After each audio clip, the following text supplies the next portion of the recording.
Good afternoon. Welcome to the channel. I'm Secession, and today, I know it looks like the title hasn't changed, and I don't think it has, actually, but every day's a new day. And let me tell you, the news, just the current events, the things that are happening, the decisions that are being made by our elected leaders, Project 2025, Joe Biden, definitely continue to paint a very dystopian and bleak future for us all. Buenas tardes and greetings from Boston. Hello, hello.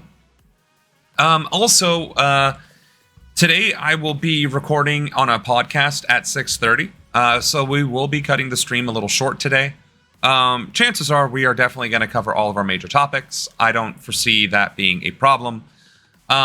Just be aware that it's not going to be going late today, or on time for that matter. It's going to be cut 30 minutes short.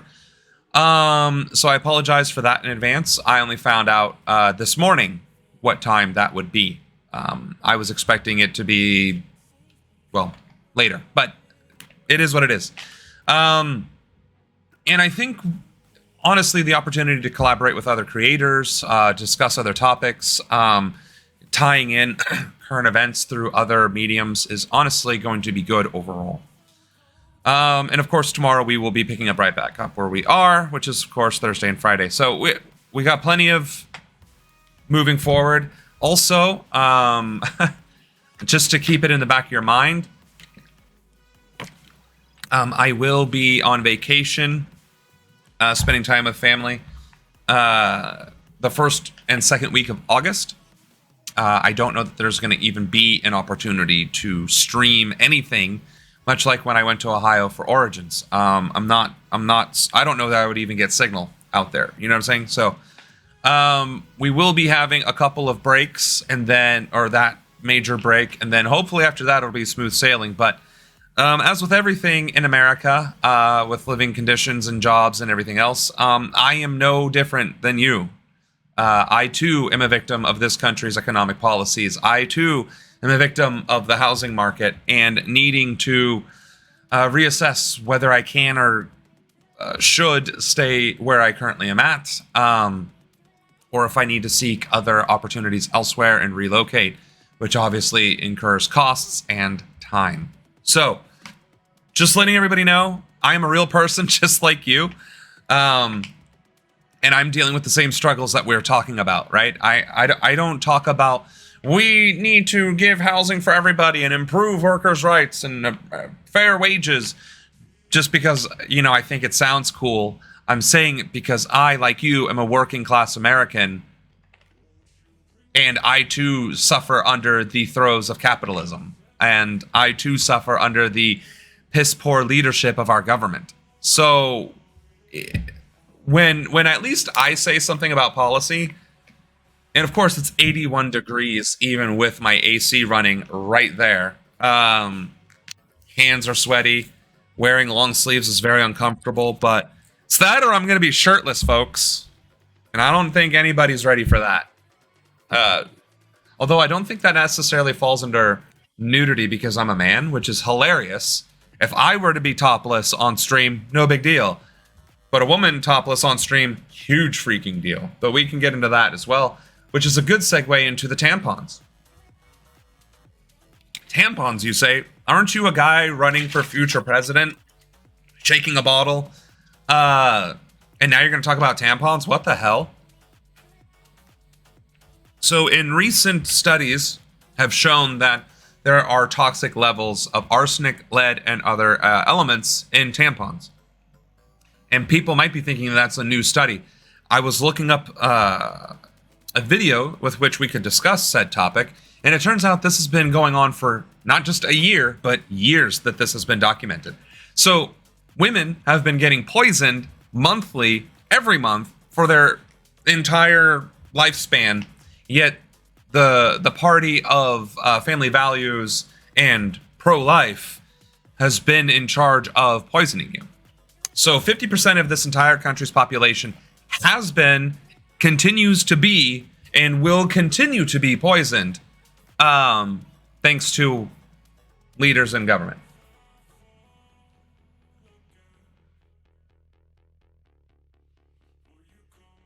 I apologize. I did not, in fact, take my protein this morning because I was deadified by my exercise today. It was just a little overwhelming. It was just a little frustrating. And it's funny that we lost 2 viewers after I talked about tampons.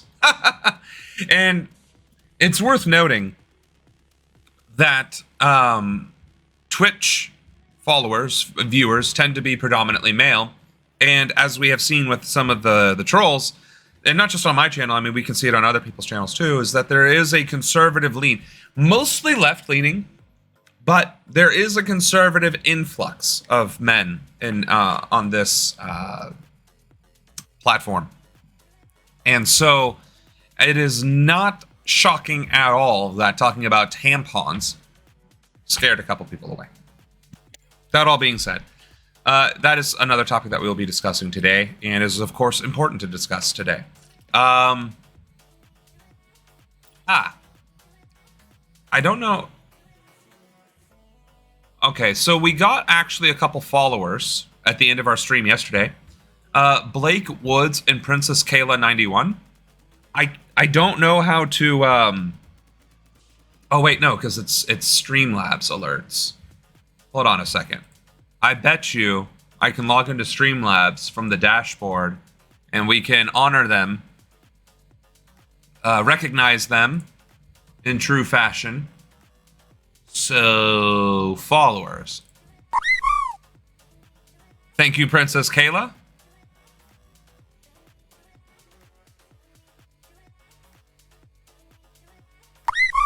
Thank you, Blake.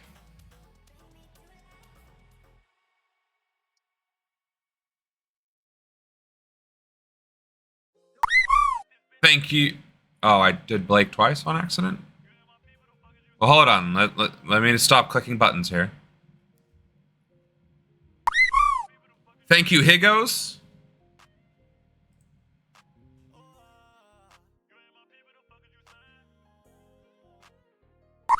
And thank you, Wave John, for following. Now, there have been some Facebook followers as well, so honorable mentions. Blessing. Thank you. As well as...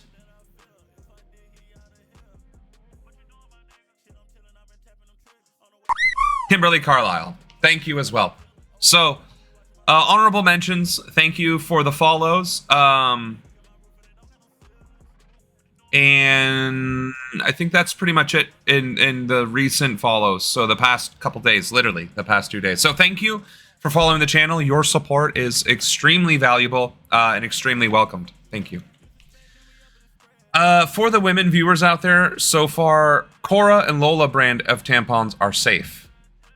That is good to know. I was actually about to, I mean, I have not had a chance to watch the video. I was actually, dare I say it, researching Project 2025 on the inside, and there was some very chilling information that I'm going to choose not to discuss on the stream, which I know may make me sound like a hypocrite because I said, that's exactly what we're going to do. But I actually don't want to risk the legal ramifications. I don't have the means to fight back, nor do I want to be copyright struck or any of that other stuff. So for now, suffice to say, I am doing the due diligence, and what I am uncovering is pretty stark, to put it mildly. With that said, excuse me. Let's get into the things a person who's never been poor would say. Also, Reagan, who grew up poor. Reagan pointed to the billions of dollars spent on food assistance programs since the 1960s, and how those programs... Why would that start playing? Out of nowhere. All right. Anyway, looks like I still struggle to deal with, you know, stuff and things. Safe tampons, what did I miss without causing you to suffer the Twitch consequences? Yeah. No, you missed that, we're actually going to get right into it. Tampons contain, toxic levels of chemicals. So, again, this is the thing that is currently making the rounds, right? That tampons may contain toxic levels of lead and arsenic in them. That's the what we started talking about.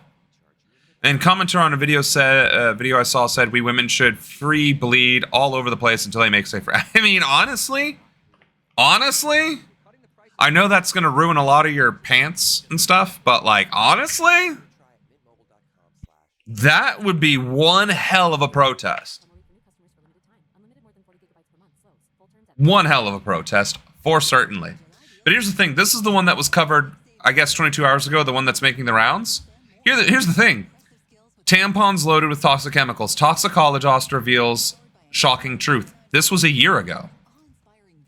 12 years ago. Feminine products, toxic chemicals in traditional tampons and pads. 12 years ago, folks. This isn't brand new. This isn't something that was just revealed today. This has been ongoing. 8 months ago. 2 years ago. Oh, well, that's a natural option. Hidden dangers, 7 years ago. Toxic shock syndrome, 5 years ago. 1 year ago. 4 years ago. Well, that might be better. 2 years ago. Year ago on the shorts. I guess they're trying to debunk this, that they're not toxic, but, you know. Are they safe in general? So yeah, it is titanium dioxide toxic to your health? A gynecologist explains. I mean, honestly, that's probably who we should be listening to. But let's check it out. Because yeah, this is not brand new at all. At Papa John's, we start with better. Like our fresh, never frozen dough made free from the nips, 6 free simple the bleed. ingredients. And this is the dough same can brand's save you manufacturer? Probably.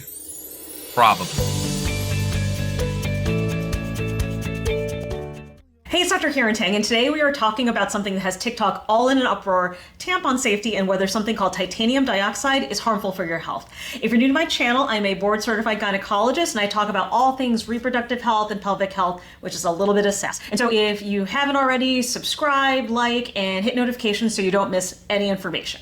So what is the controversy? There's at least one, if not multiple, viral videos on TikTok where someone is saying that they had a bunch of health problems, ovarian cysts, fertility issues. Okay. Well, the main takeaway is that this apparently it doesn't have harm. The amount of titanium dioxide those rats were exposed to in inhalation studies was way higher than anything that human beings are allowed to be exposed to in commercial products.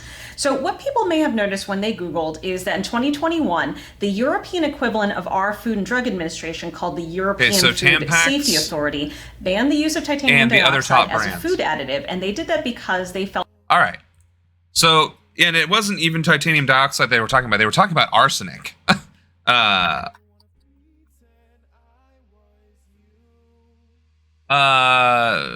WFAA. We're back with a potential health risk associated with using tampons. They could expose you to toxic metals, including arsenic and lead.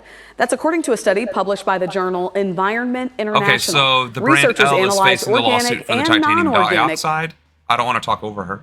If she's going to say it's not safe, she'll be labeled a know-nothing, wanting regulations to kill the economy.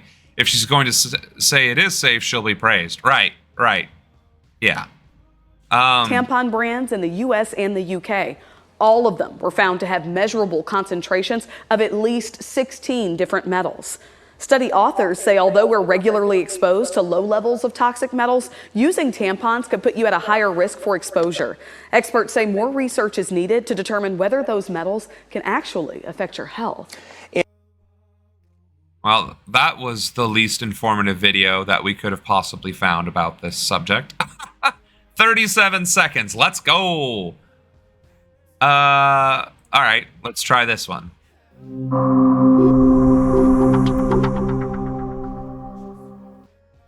Lead is not safe at any level, right? A lot of the metals that they found, we naturally have in our body naturally uses for various things. However, when it's at a toxic level, that is what's of most concern to me.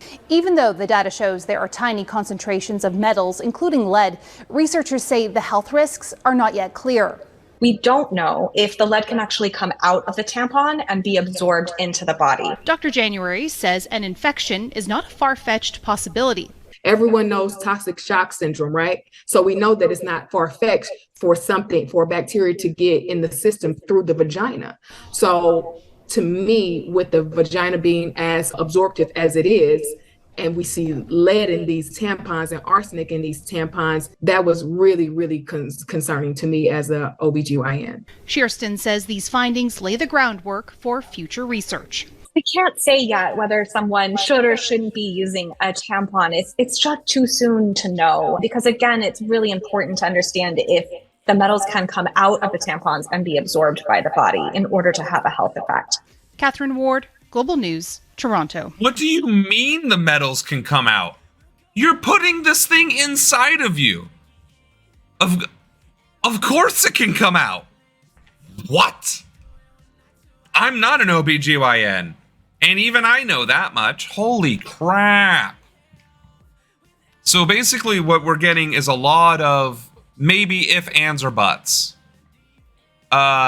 Here's a toxicologist. Hey everyone, welcome back to my channel. If you are new here, hey, my name is Mo. I'm a pharmacist, toxicologist, and safety assessor. Why risk it? Stop putting things in our tampons with the risk of us absorbing it. Ingredients and their safety. Exactly. If that sounds interesting to you, please like, don't forget to why are we using dyes for our foods when there are natural things to change the color of our food? It's why red 13 and the blue and the yellow this and the green that are banned in other countries. It's literally why, because it's carcinogens. So yeah, why are we putting arsenic in something that's going inside the body at all? Why are we putting lead? Why are we putting anything that is potentially harmful to the body in there? Fine, I'm not a toxicologist and I'm not a chemist. Maybe there are some reasons why you'd want like 15 parts per million or billion titanium oxide in the chemical composition of the tampon to accommodate something or another. Fine, maybe. But we're not talking about safe levels of this. We're talking about the fact that there are toxic levels worth of it. So yeah, that's a risk and that's a problem. When they found out what asbestos is, they were changed when it came to building homes and whatnot. Same thing with lead paint and lead in our pipes. It's what drove the Romans mad. So, all right, your intro. Okay. And as always, of course, all the studies mentioned are below. First, to understand how safe feminine hygiene products are, we need to understand how they are regulated. Are they cosmetics? Are they drugs or something else?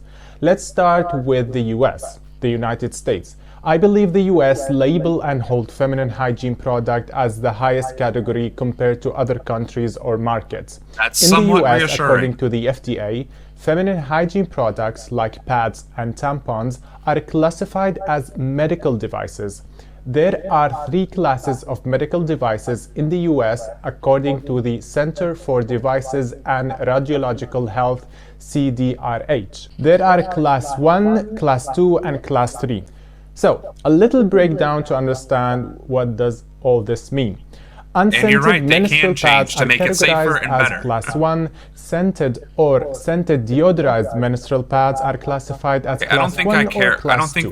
I don't think we care about that. Scented deodorized we don't care about tampon, that. What we do care about menstrual tampon number for me. So what did the this toxicology study find? To understand this, the study used a concept called hazard ratio, which means they divided the calculated dose of the chemical found in the pads by a reference dose. You can see the definition of the reference dose here. So, maximum acceptable oral dose of a toxic substance, below which no adverse non-cancer health effects should result from a lifetime of exposure. The higher the hazard ratio HR, mean you are exposed to more of this chemical. 1 out of 79 products can expose you by inhalation to a compound called heptane 11 times more than the reference dose. This compound can cause headaches and skin irritation, which means this compound causes non-risk related side effects. All other tested chemicals had hazard ratio HR of 0.2, which is below 1. Technically, it's negligible. Now, the study used another concept called the estimated excess cancer risk, which is probability again, remember the word probability, that an exposed individual will develop cancer because of the exposure. It's represented in a special form. How many extra cases of cancer we will get if we expose 1 million people to this chemical for 70 years. So you will find numbers like 1 in a million, 2 in a million, etc. So using a vaginal wash that contained those chemicals led to a probability increase, not a defined increase, remember that, from 1 in a million to 3.3 in a million. If you inhale that chemical while using that wash. The chemical in question is 1,4-dioxane, which is suspected to cause malignancy in humans because of an animal studies on rat inhaling this chemical for 2 years. Again, another chemical found is benzene in a spray and powder product for the groin area, which is a worst case scenario, which is not going to happen in real life because your skin doesn't absorb 100% of the chemical applied to it. The increased cancer risk from 1 in a million to 2.2 in a million, and all other products and chemicals did not increase the risk. So what does those number means? Are they an alarming number in increase from 1 in a million to 2.2 and 3.3 in a million? Or they are numbers that can be neglected? I looked it for a trusted organization when it comes to regulations of toxicology. And according to the Environmental Protection Agency, EPA in the US and Health Canada in Canada, any chemical that leads to an increase of excess cancer risk of less than 10-fold is considered a negligible effect. Remember, again and again, I want to repeat it, is that a probability increase, not 100% definite increase. Finally, what did the study concluded? Let me quote, and I quote, using reasonable upper-level exposure scenarios, volatile organic compound exposure from lifetime use of most menstrual pads and tampons was not associated with meaningful non-cancer or cancer health risk. Okay, so that's that. If it's done correctly, there's no risks, which I agree, right? Again, I would agree with that statistic, that according to the statistic, it is not actually empirically increasing the risk. But then again, it's 1 in 300,000, which is still pretty damn close to 1 in 100,000, which is considered a substantial risk. So I wouldn't necessarily disregard it, but I also wouldn't call it the sky is falling. But you specifically said that this has to do with the brands, specifically, I have to scroll up now, Tampax, in Tampax. That's the actual controversy. Okay, so I have 3 things that just came in about okay, wow. Hold on a second. Ben Shapiro, he just offended a 30-year-old celebrity having sex with 16-year-olds after seeing people or groomers for reading books to kids. Number 2. There is something about him being confronted by people for being for genocide today or like in the past few days. And number 3, this one has to do with Swalwell questioning him. The exchange went like this. Swalwell, how much do you support Project 2025? Shapiro, like President Trump, I haven't looked all that deeply at Project 2025, but it seems that Democrats on this committee are sort of like Peter Pan and Tinkerbell. If they say Project 2025 enough, their presidential candidate becomes alive again. And that third one, what in the world was he talking about? I don't know. I remember Peter Pan, but I don't remember. I think he got There's No Place Like Home confused, which is The Wizard of Oz, right? But this whole thing had to do with Tampax. That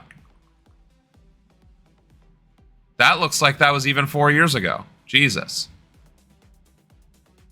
And then not so scary truth about toxic shock syndrome from 12 years ago. And then unraveling. So yeah, I'm not sure why we can't find good information. Tampax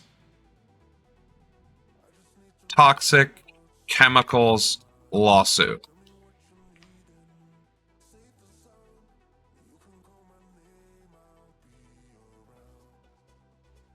I mean, it made it to the shorts, but again,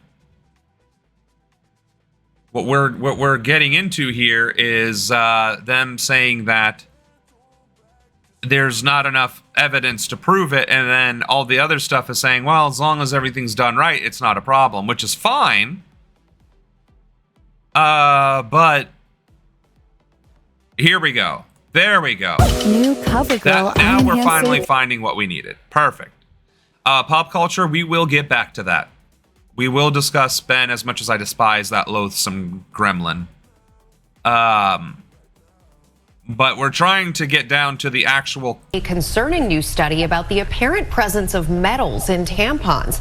Morgan Norwood is here with those details. Good morning, Morgan. Hey, good morning to you, Rebecca. As you mentioned, the study really concerning, finding popular tampon brands tested in a lab contained 16 metals that includes arsenic and lead. And this morning, it's got many wondering if they're even safe to use. So researchers at UC Berkeley tested 30 tampons from 14 common tampon brands globally and detected a range of levels from 16 metals that they were looking for. This goes for rayon, cotton, mixed material. They were even found in all types, including your organic cotton products. Researchers pointing out that these metals are common in the environment and can come in contact with the parts that these products use in a variety of different ways, right? Researchers think that these results are concerning enough to warrant more research to understand how this could impact our health. With that said, the FDA says it is aware of the study, but notes it doesn't necessarily assess whether these metals are released from tampons when used in the body, and if so, can be absorbed into the body or bloodstream. That means that they're not aware of any current danger to users of the product,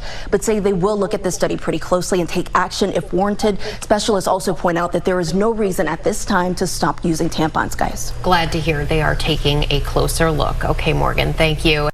Which is also ironic because, you know, the Supreme Court 100% gutted the FDA anyway. So whether or not the FDA can even be trusted to do its job or continue to even fulfill its mandate, let alone if it's trustworthy, has already been brought up to question. So to answer the concerns, Lady Demonvu, it does look like it isn't a problem currently. There is not enough evidence to suggest it is a problem currently.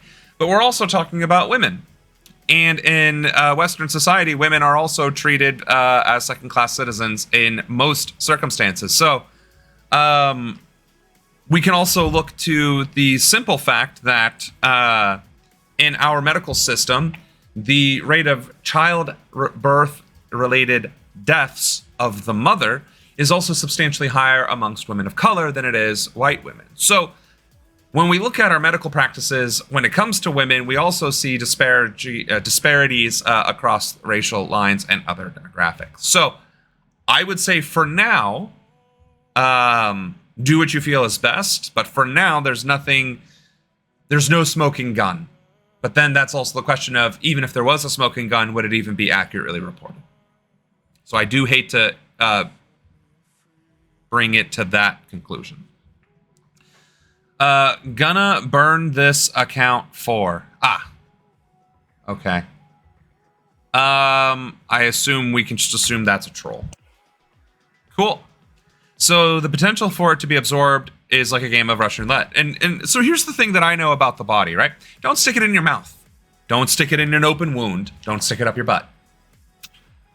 Because it doesn't go through the digestive tract, which is designed to actually destroy or attack or dissolve chemicals. It's why boofing, which can't believe that's actually coming up as a valid discourse on a political topic, but it's why boofing can get you drunk so much faster, because alcohol doesn't go through the blood or the digestive tract, through the stomach acids getting diluted, nor into the liver where it gets processed. It goes straight into the body and broken down that way. So I would argue something that completely sidesteps the digestive process, i.e.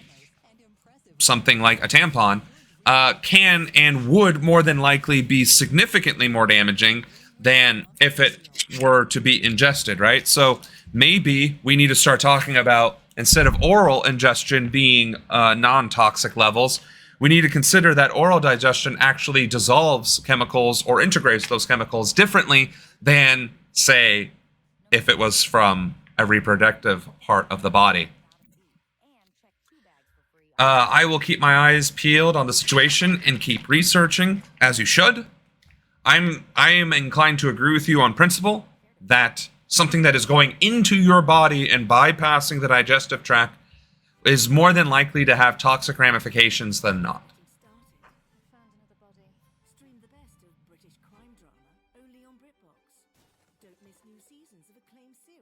Oh my goodness. It also doesn't help that it's ridiculously hot in here.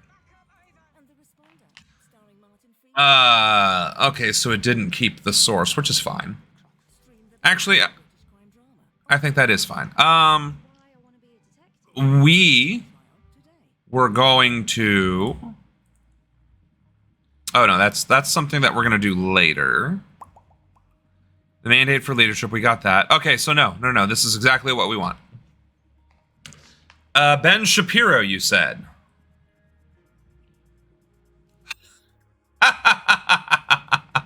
Oh my goodness. Can we watch this? Are you cool with that, pop culture? If you haven't played Magic Arena lately, this title you're just really missing out. Especially if you want to play Standard, because this... I'm not a fan of the comedian Amy Schumer, I am a victim but she did of have a line at one point that I think was accurate and speaks to this. She said, "You know the difference between girls and guys? A guy goes to the bar and he's lucky if he can pick up a girl." She says, "You know, I'm overweight." I need a compilation of Ben Shapiro trying to describe jokes. Ben Shapiro trying to retell a joke is like an alien. Yeah, okay, thank you, Hassan. We get it. But now, you child, you'll have a nice car. Okay, so here's more. I'm gonna right off the bat, I'm gonna say something. All right, okay? this isn't what watchable. Ben Shapiro does for a living. Never mind.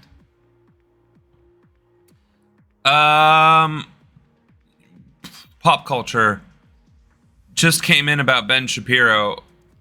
Let's try and find that, yeah?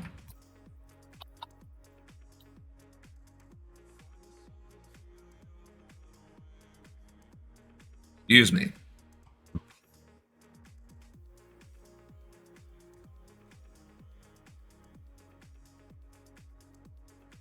That's kind of funny. I'm not seeing that. If you can find a link, we'll post it. Oh, wait. This is what you were talking about. Found it. Mr. Swallow. Nailed it. Thank you. Mr.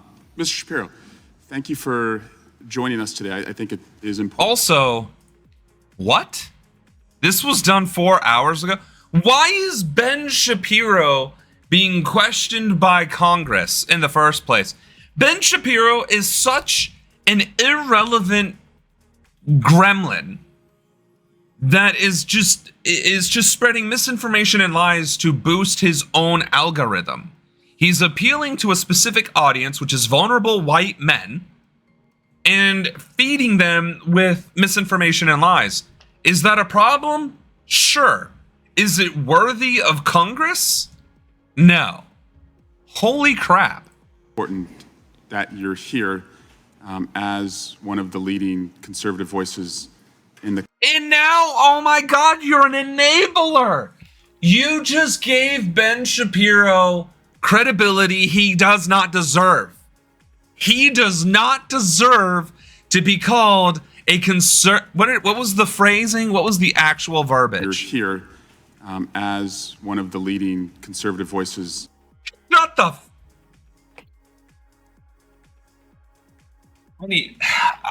I need a cigarette. Not that I smoke cigarettes, but I need one.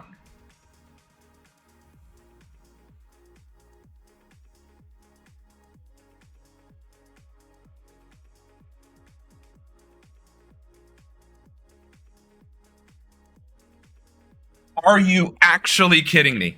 A leading voice of conservatives. Is that the phrasing? Is that the phrasing? You're here as one of the leading conservative voices in the... Jesus H. Christ. Ben, I can't even say the words. Are you serious? He's... Listen, I don't like Tucker Carlson. That man is a leading voice for the conservatives. He is. Tucker Carlson, whether you hate the guy or not, is a leading voice because he is a bona fide journalist. He is a bona fide paid. There's a screen thing here. It's called the WTF. And yeah, I'm redeeming that shit.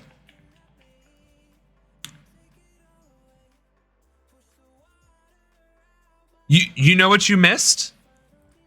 Wait right there. Hold on. Here, as you're not going to get any censorship from me. Oh, hold on a second. Hold on. I gotta lock it in position because I didn't realize that's what was happening. I just wanted right here as one of the leading. Oh wait, I'm sorry. You missed it, right? Mr. Shapiro, thank you for joining us today. I think it is important that you're here as one of the leading conservative voices in the country. We are watching the House Judiciary Committee holds a hearing. So this is the House. This is the United States Congress, House of Representatives, having a meeting, the Judiciary Committee. The Judiciary Committee is holding a hearing, and this speaker, whom's name I don't really know, just gave Ben Shapiro an introduction. Ben Shapiro, an introduction, and then gave him credibility as a leading conservative voice in the halls of Congress. I can't. And the country has... Again, and Tucker Carlson. Again.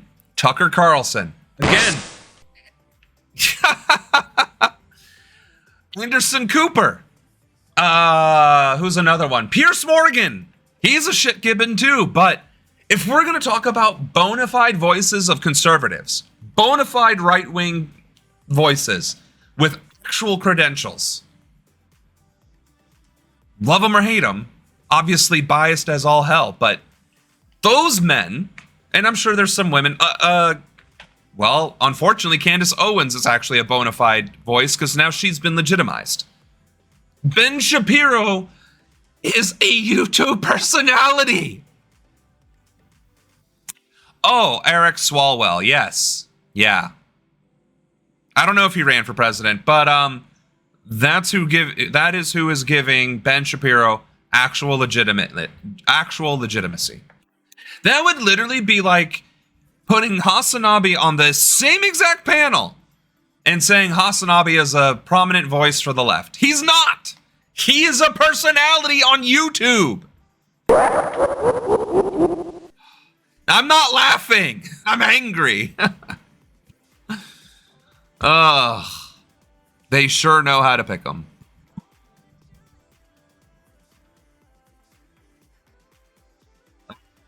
I need a minute. I need a stiff drink. I mean, like a double shot of whiskey stiff drink and like a long...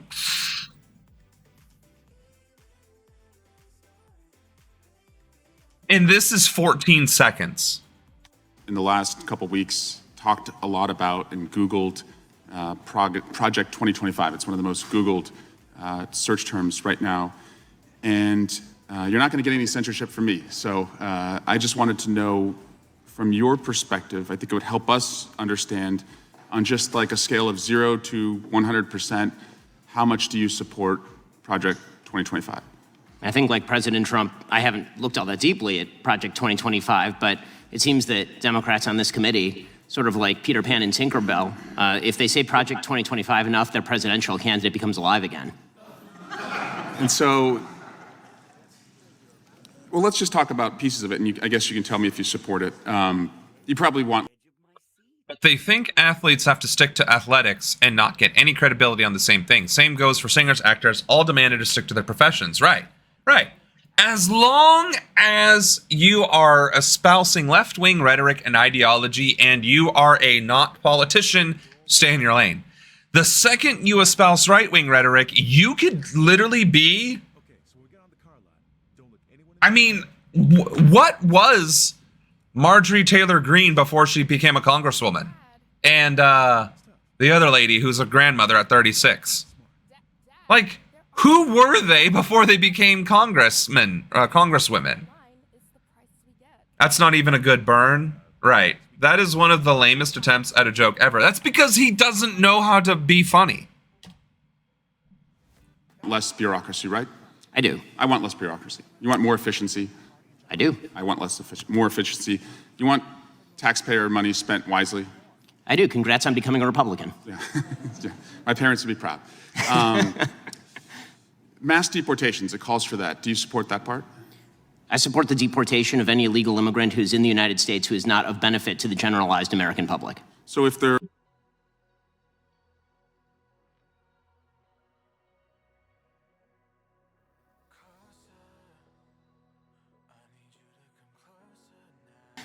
mass deportations, it calls for that. Do you support that part?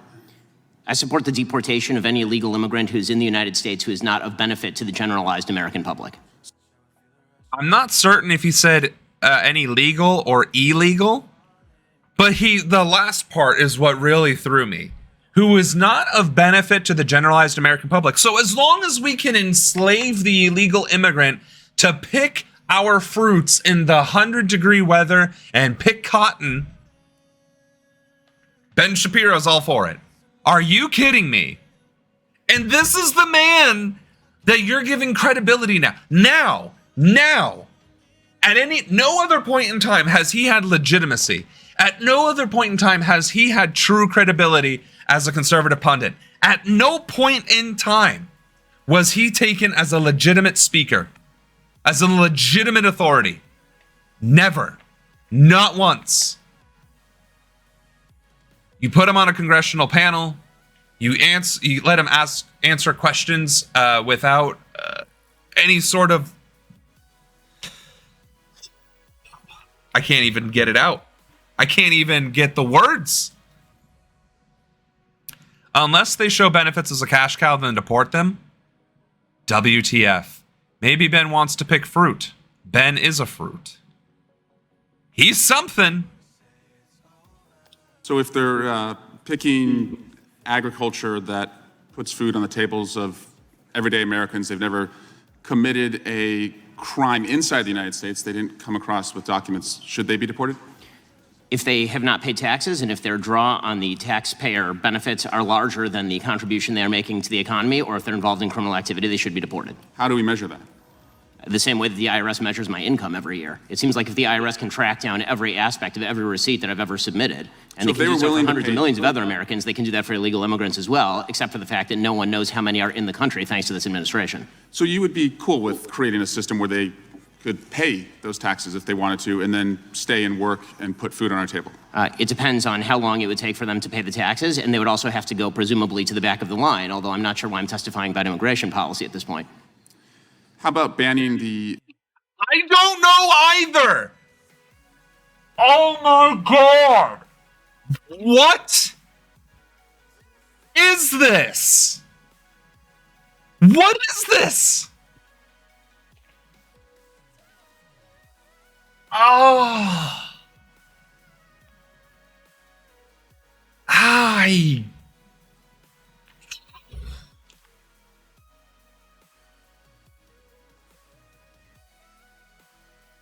You just gave a narcissist, an entertainer, and a conservative pundit carte blanche to spew the most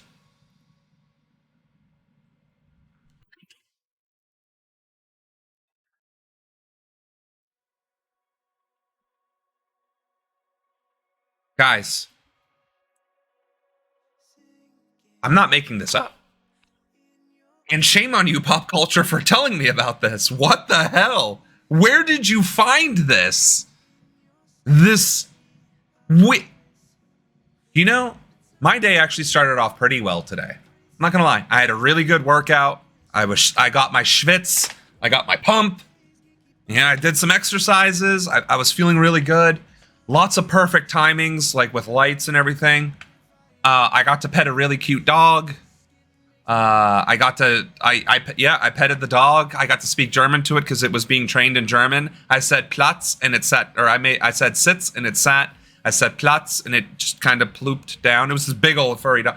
You know, and then I made it to my return. I did some errands. Everything went perfectly. And you had to give me this. Oh, whoops. That's right, it didn't save. Because, yeah. That's,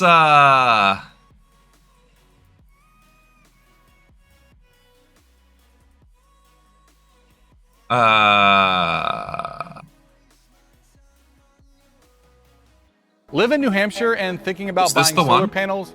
Don't. It could quite literally. I don't know if this was the one. Why is he in the House Judiciary Committee at all? So it wasn't this one. I'm so sorry. Now we missed it. Hold on. We're gonna have to go back. We're gonna have to hit search, and then we're gonna have to find it again. Sorry. I apologize. I neglected to keep it. Who was the guy? Swalwell? Ben Shapiro? Ben Shapiro and Swalwell. This one right here. That's the one. That is exactly the one. The abortion pill. That's part of Project 2025. Do you support that part? I think that that's a state-by-state issue on a personal level. I'm just asking you. Sure, I'm a fully pro-life person, which means that I'm not in favor of the distribution of the abortion pill. Banning same-sex marriage. What about that part? I am in favor of traditional marriage between a man and a woman, and I'm perfectly fine with anyone having any sort of voluntary sexual arrangement they seek. That's a different thing from whether the government should attach benefits to that personal relationship. But you think it's a sin to have same-sex marriage? I mean, I'm confused. Are you asking me as a religious Jew what I think about biblically? I'm just asking, is it a sin to be gay? Is it a sin to be gay? I mean, how long do we have here? 2 minutes? I mean, if the basic idea is that sexual orientation is up for government regulation, I'm not in favor of the government regulating the private consenting sexual activity of adults. That is a different thing, once again, from whether the government ought to engage in actual benefits for particular sexual arrangements that adults make. But again, just you to me, is it a sin or not?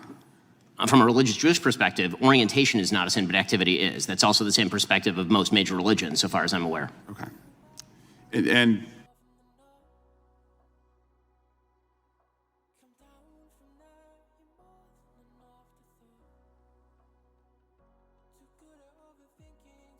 what was that, Skamala? Did I miss something again? If a YouTuber can get in, why can't you? You have a fighting chance. Evidently, I just need to improve my messaging and my setup. And then I can get a congressional grilling of... I swear to God, we're going to see Hassan being brought before the House Judiciary Committee as a legitimate speaker of leftist values, and it just makes me want to scream. Love or hate Hassan, he is not the spokesperson for the left. He is literally a YouTube personality, a Twitch personality. He's just that, a personality. Ben Shapiro is just that, a personality. I don't like that Candace Owens has been legitimized, but she has been legitimized. So now she has the authority of voice, just like Brianna Joy. She has legitimacy. Bring Brianna Joy before the House Judiciary Committee. At least that would be better than, oh, let's find a YouTuber on the left and the right with over 1 million subscribers and call them the voice.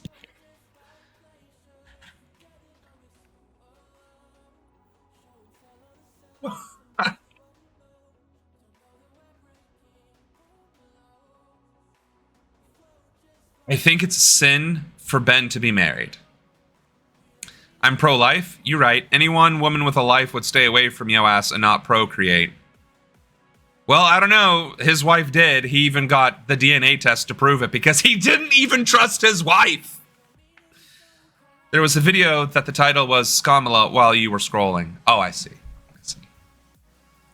How about... Also, I do like how he's asking him specifically, do you think homosexuality is a sin? and there seems to be some sort of billboard in the back, but I don't know if that's a actual billboard or if that's like somebody pasting it in there. About cutting Social Security. Do you support that part of 2025? I'm not sure what Project 2025's position on Social Security is. I'm in favor of the restructuring of Social Security along the lines of privatization and lowering and increasing the retirement age, because you, as well as every other congressperson, knows Social Security is going to go bankrupt, and yet everyone seems to have an interest in lying about it for the next decade and a half until we have to take austerity measures or radically increase inflation or taxes. And bans against books about slavery. Do you support that part about? Why would I possibly be in favor of bans about books about slavery? That would be absolutely ridiculous. What I am in favor of is the idea that school libraries should be able to make decisions along the lines of what exactly is appropriate for, say, a 7th grader and whether they ought to be treated to cartoons and genderqueer. That's not quite the same thing. And just because we found some receipts, you did say, I think homosexual activity is a sin. Yes, I'm a religious Jew, that's true. There's a genetic component. You found me out. Orientation. But the view of all religious people I know has always been that sexual behavior is something that is up to you. And you said, I may have a desire to sleep with many women, but I do not. I agree with me. Yes, that's true. Congratulations on your, I'm sure it's very hard to restrain yourself. Mr. Chairman, I just want to shift to Alvin Bragg. He was supposed to be here this week, and he's not coming. And Hunter Biden was supposed to testify. Now he's not testifying. We were supposed to have votes on articles of impeachment, and we didn't. And again, we're just wondering, you guys write great press releases, but the payoff seems to never come. And so I guess we will keep waiting, and we'll do hearings like this. And finally, Chairman, you can yell, you cannot yell fire in a crowded theater, and that's a restriction on speech, as you have recognized before. But you can yell theater in a crowded fire, and you all can continue to do that all you want, and we'll just waste the American people's time. The gentleman's time has expired, and I remind him of the first rule of holes. When you're in one, stop digging. Chair recognizes Ms. With Venmo, you can shop local, pay easily.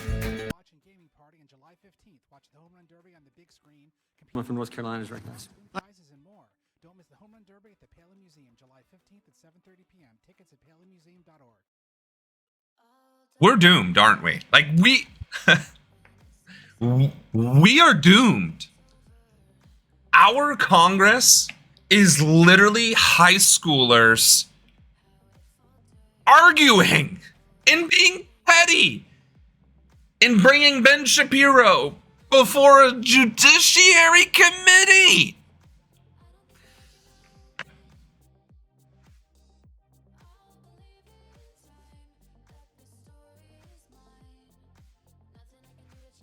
Baby, why ain't you wet? Was I not talking progressive enough?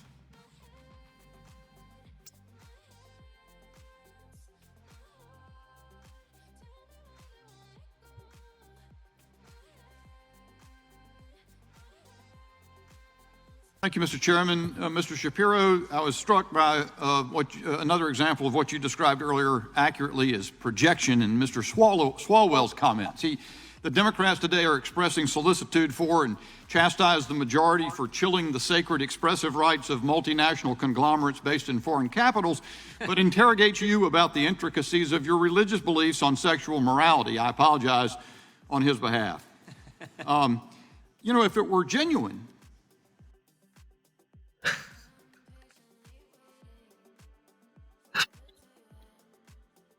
you also mentioned about what did Boebert do before Congress. So being that you mentioned her, this little nugget came up. God, I'm not ready. I was not ready for today's stream, folks. I clearly was not ready for this. Do you understand the ruling? Boebert given brutal fact check after grilling EPA administrator. You know what? Let's just share it with the class. We'll read it together. Just read it together, and my soul will just continue to leave my body one second at a time. I'm asking about the EPA, and okay, hold on. Lauren Boebert grilled EPA Administrator Michael Regan during a House Oversight Committee hearing on Wednesday and then found herself receiving a fact check from one of her colleagues on the other side of the aisle. I'm asking about the EPA, and I'm asking about your rogue bureaucrats that have enacted these unconstitutional regulations. Are you going to repeal them? Are you going to continue to implement them, or are you going to stop altogether since it's been overturned? Boebert said to Reagan during her confrontational questioning. Do you understand the ruling? Reagan shot back, referring to the Loper Bright Enterprises vs. Raimondo decision in which the Supreme Court gave courts, not executive branch agencies, the final say over regulations not explicitly made by Congress. Do you understand the ruling of the Supreme Court? Boebert shot back. I do. I say your question is ill-informed, Reagan answered as Boebert began speaking over him. And then she quips back, so you're going to unconstitutionally continue with rulemakings. We're going to adhere to the Supreme Court and continue to. Which rulemakings are you going to rule back? We're going to adhere to the Supreme Court and continue to do our work in accordance to the Supreme Court. Which ones are you going to repeal? The Supreme Court didn't tell us to repeal anything. They've been deemed unconstitutional. No, absolutely they have. This was a huge victory. Later in the hearing, Dan Goldman took it upon himself to clarify, Mr. Reagan, I don't want to spend too much time on this, but I would just like to clarify a few things from my colleague from Colorado, the Loper Bright ruling. As you know, said that the courts should not defer to agency rulemaking if a statute is ambiguous, and instead the courts get to determine whether or not what the statute means. Is that your understanding as well? Absolutely. Okay, so that would not require any regulations to be reversed or overturned, correct? Correct. So that, oh boy.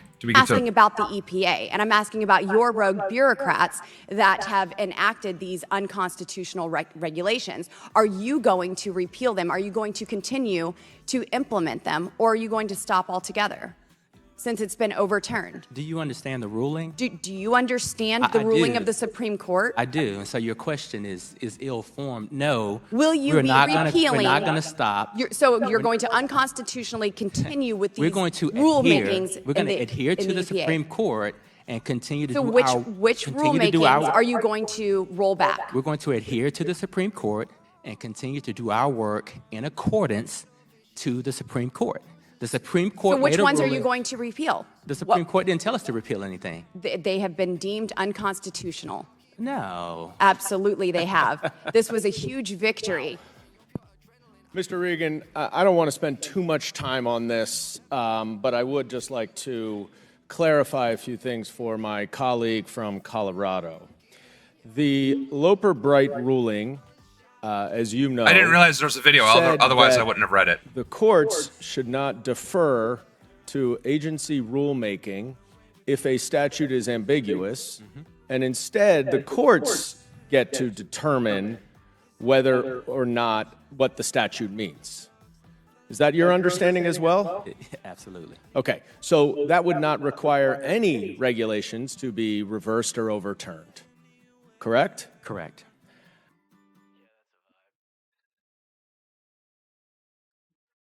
Do you all see the life leaving my body in real time right now? Do you guys just see it? Because I see it. This is insane. Disassociating. Yeah, clearly I'm late to the... I would sympathize with the objective of keeping famous brands out of controversy, that they stick to sports and entertainment. This is why you said that too. So where's the whole congressional hearing then? Because for whatever reason, it's Forbes breaking news and not the entire congressional hearing. So Ben Shapiro, House Judiciary Committee Bull. 5 minutes, 3 hours? Okay, well. We're not going to watch 3 hours worth. We're definitely not doing that.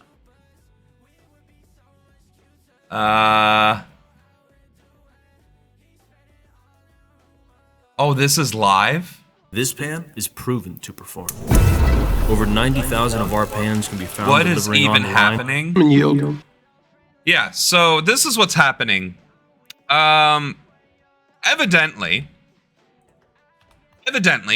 The U.S. House Judiciary Committee, so the United States Congress, our federal government, 435 members, people that we vote for every 2 years, thought it would be in the best interests of our nation's tax dollars and legislative processes to bring Ben Shapiro before the Judiciary House Committee as a, and quote, conservative voice of the people.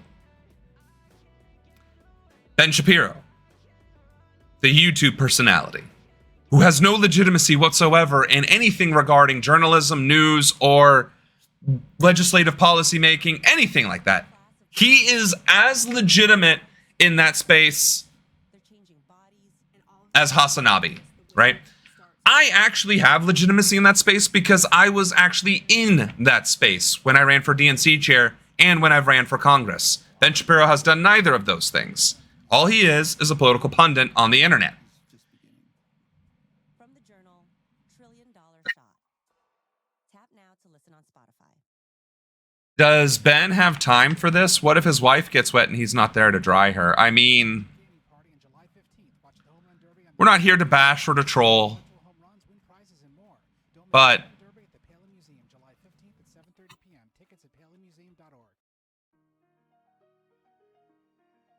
you're up to speed. And through brand and marketing investments, or advertisements, I guess is another way of describing that, right? That's how we build brands. But between 2021 and 2023, Unilever spent more than $23 billion on brand and marketing investments.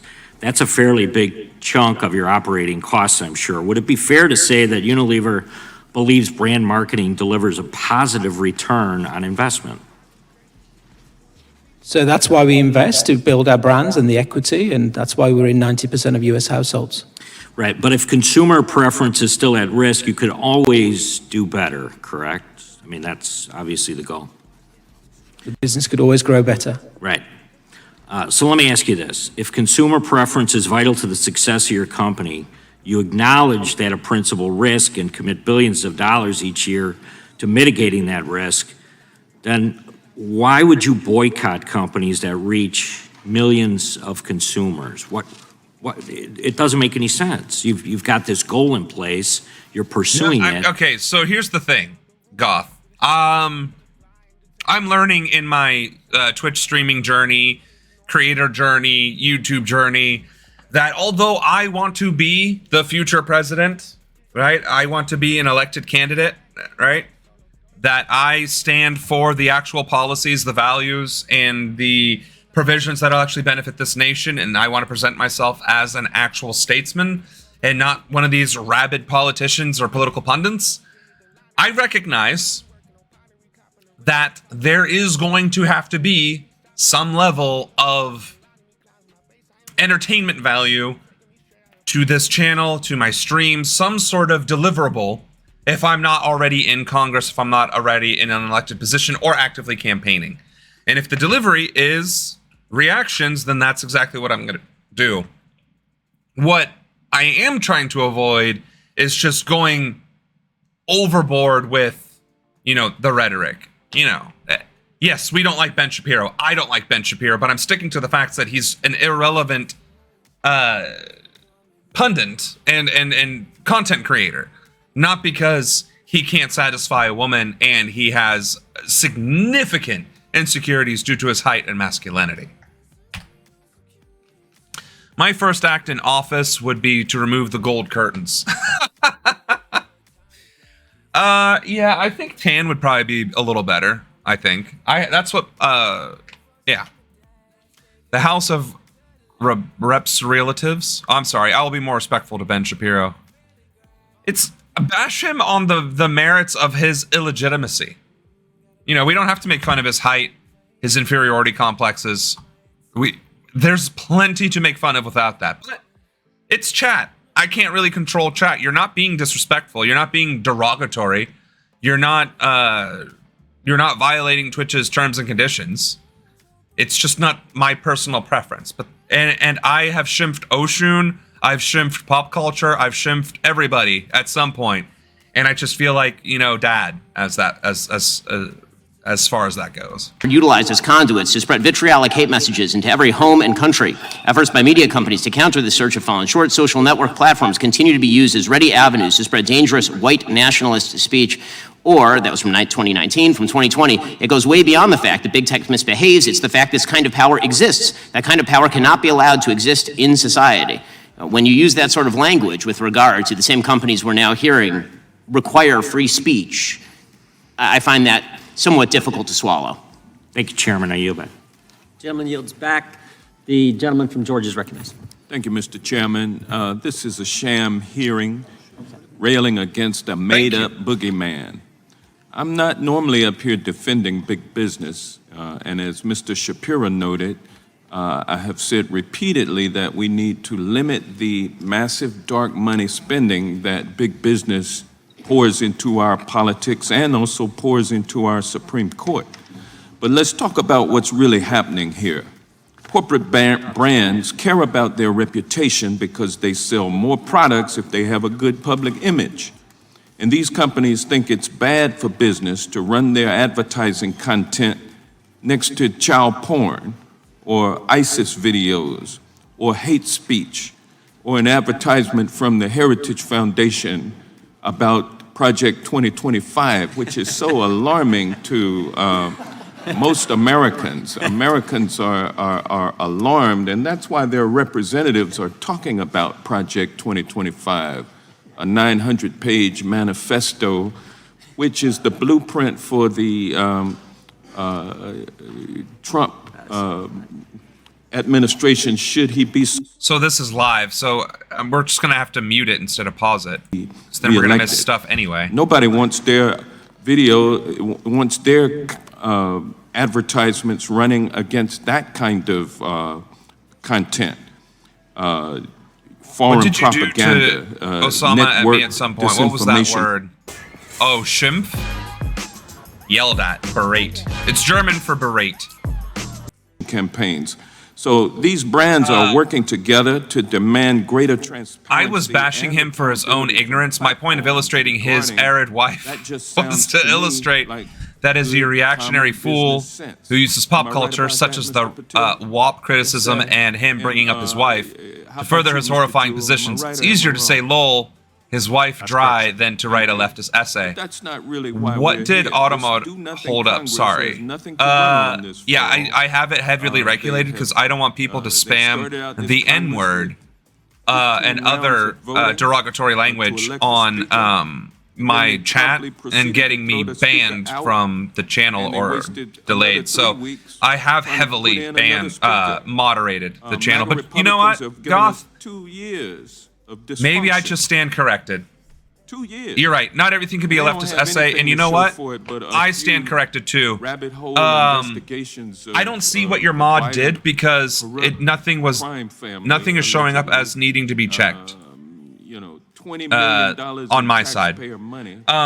But to your point, I've been discussing the need for better messaging, and the messaging must be emotional, and we can't just stick to the boring facts and the 10-point plans and the leftist essays. You're right. So, in effect, I actually need to improve upon that myself to include my reacting to it. I would prefer not to devolve into bullying tactics, but I mean, unfortunately, it's effective. And we are in a non-professional setting, so you know what? I apologize. I can admit that I overstepped. Bash away. Instead of this sham hearing, we should be working. Let's just let loose because strengthening our democracy, I'm dying which is here about to be undermined. Good morning. Project 2025 go into effect. Mr. Professor Waller, you're 100% correct. Mr. Shapiro's testimony states to be that, more quote, GARM evocative acts without being as a cartel, end quote. You are an expert in antitrust law, are you not? I've devoted a lot of my career to studying it. Can you explain why that assertion is false? I have not seen any evidence and publicly available information that suggests that GARM plays a role like a traditional cartel. It does not consist primarily of firms that compete with each other, and they are not agreeing on the price amount or other kinds of market division that a cartel normally does and is normally I guess I punished for it if you can overspoke prove this one thing. Whoops. So this hearing is pretty much false advertisement, wouldn't you say? Well, I would just caution all members of the committee just not to fall in the trap that sometimes my students do, which when they see something that they don't like, they think it's either an antitrust violation or a violation of the Constitution. It's just not necessarily true. Well, gosh, I really hope that Project 2025 does not come into play, because if it does, we'll be having a whole lot more hearings like this, sham hearings on issues that actually suppress the rights of the people and even business owners to conduct business in a business-like fashion. And with that, Mr. Speaker, I yield back. The gentleman yields back. Mr. Jewell, what's uncommon collaboration? I'll admit, this part of the hearing is Uncommon actually worth collaboration. listening to. Yep. Now we're getting into some meat and Global potatoes. Alliance for Responsible Media, your working charter, priorities for uncommon collaboration. I just want to know pooing what on you, us what, and calling it love. you Yeah, I guys think some say bullying is uncommon justified. collaboration. Well, I can't speak for GARM, but I think what You're on the board, right? You're on the steer team, your company. my company's on the steering team. I think what they're referring to Founding here, member. what they're referring Are to you a here- founding member? Drew Group Pem's a M- founding yes. member of Yes. GARM, right? Yes. So I'm asking this is your charter, your working charter. What's uncommon collaboration? I believe what they're referring to is a cross-industry collaboration between agencies, brands, technology companies, ad tech companies.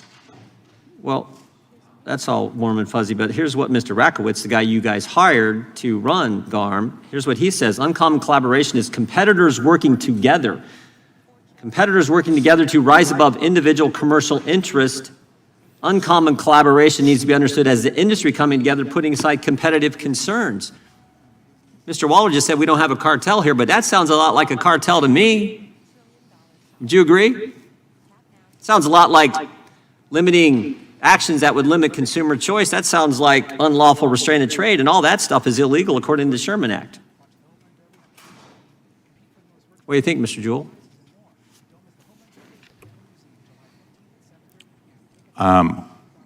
What's the question? Sorry. The same question. You're trying to tell me. I asked what uncommon collaboration is, which is from your working charter, GARM's working charter. And Mr. Rakowitz defines uncommon collaboration as rising above individual commercial interests. I thought a company. I would love to give you some context, but I accidentally talked over the main point of this question before, and this is live, so it's actually difficult to interact with chat and listen to had no order this. to begin with. Well, here's what GARM did. Here's what it looks like, I think, in practice. Can we put up the? Let's put up the. This is discussing email from Mr. conservative Montgomery, who media works for Mr. and in Jewell's general. company. Email about Breitbart, This looks like Daily it's a witch Wire, hunt and Fox on News. the conservative bloc to try and There's an interesting delegitimize parallel here with Breitbart. the actual As organization much as of we social hated their media ideology media and in blank, general. we couldn't really justify blocking them for misguided opinion. I cannot don't wait to know see the Jim Daily Wire Jordan that bring well, up but we should salient watch them points. carefully too. If we block the Daily Wire, why wouldn't we block Yeah, Fox I'm News? sure That we're seems gonna to get me to like that here at some uncommon point, too. collaboration in practice, focused on 3 conservative news outlets. Do you see it that way, Mr. Jewell? Respectfully, no, sir. Well, how do you see it then? I see this is somebody from our brand safety team, and he's asking questions about what sort of standards of service they have and trying to figure out what is happening. Now is the best time to return And, to of the course, that's exciting not world helping. of Magic the Gathering Arena. The Why game are has there never been ads better. during a live stream like this? With that particular publisher. Well, let's put up the next one. Let's show some more uncommon collaboration in practice. Put up the next one. This is the one about Twitter. Based on your recommendations, we have stopped all paid advertisement because the platform was rather unsafe. This is their opinion due to Elon Musk's decision to firing lotteries. This is when Elon Musk bought Twitter. But it's an important platform for us to reach our audience, so we would like to consider going back.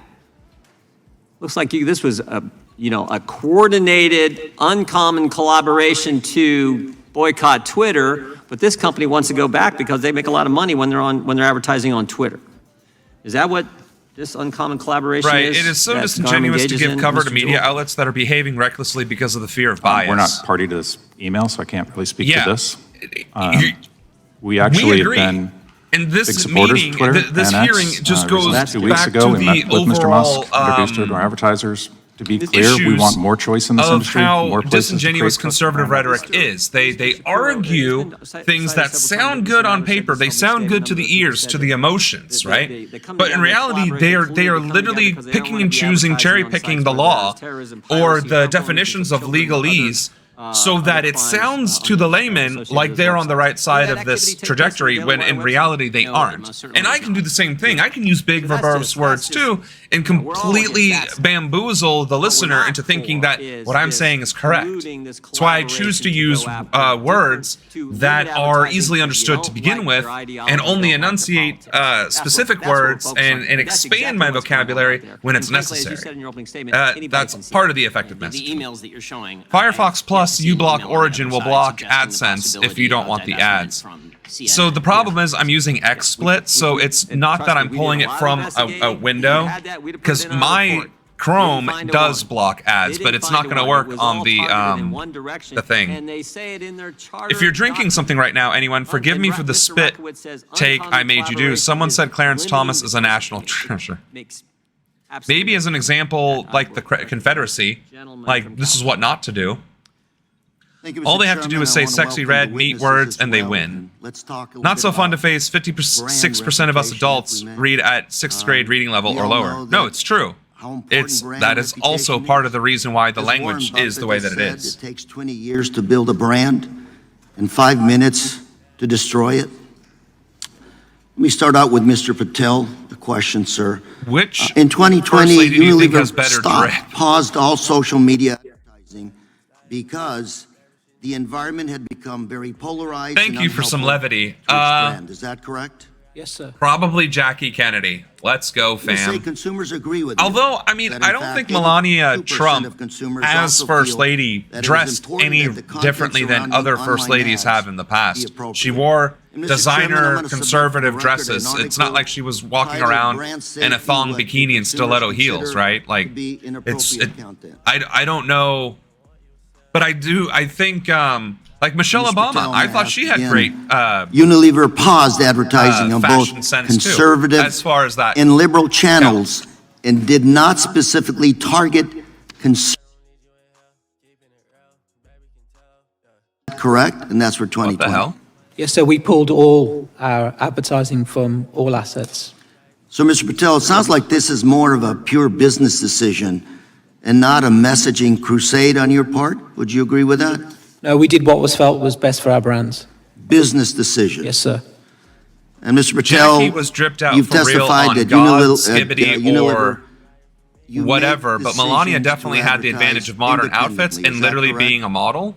Yes, sir. We sure, make our maybe investments on Melania what's right Trump for was our physically brands. more attractive. No group, and she was including wearing GARM, tens of thousands of dictates or dollars worth of approves stuff. where But to be Unilever clear, spends its the advertising Kennedys dollars. weren't exactly poor either, so I'm pretty sure Jackie was wearing the creme de la creme of fashion of her era as well. Platform or creator, is that correct? Yes, sir. So, Mr. Patel, members of GARM can come and go freely like X. To be formerly fair, though, Twitter Jackie have done, Kennedy is that was correct? not GARM is a voluntary that organization. physically attractive. In the Professor face. Waller. Not not my flavor. Let me Some in this rephrase. committee have suggested that members of GARM I think there have were other colluded to women harm in that era competition that were definitely by boycotting prettier, certain platforms or speakers. I'm seeing a lot of her historic pictures. Don't businesses have the fundamental right to choose how and where they spend their advertising dollars? That is correct. And it's clear from Mr. Patel's answers and the public documents that there is no Why collusion. are we talking about Would you agree with that? the fashion of First I can only ladies? say as a matter of, I have not read the It's committee's hard to report, compare the and eras, based on right? publicly Jackie available was a trendsetter at the information, time. I'm Nowadays, it's seeing a harder for any discussion FLOTUS of to have that unilateral level of impact decisions due to on the how to internet do and a million business, channels. which is the purview of each company. That's and actually an you simply interesting need point. more. You need more. I wasn't aware that Jackie actually set trends for young ladies of the era to follow. And if that's the metric to which we want to measure effectiveness in terms of fashion, then Jackie Kennedy wins hands down because Melania didn't affect anything. Well, what you have behind me, sir, Mr. Waller, is a chart of the 3 elements, the mandatory elements of a Sherman Act Section 1 violation. You need to prove all 3 elements. So, Mr. Waller, let me ask you, are you aware of any agreement among the competitors to boycott or collude? Well, I have no personal agreement, but I'm not hearing anything today that suggests that. And in the absence of an agreement, I can just say that there is no Section 1 violation. So if there's no agreement, there can't be a Section 1 antitrust violation. That is true.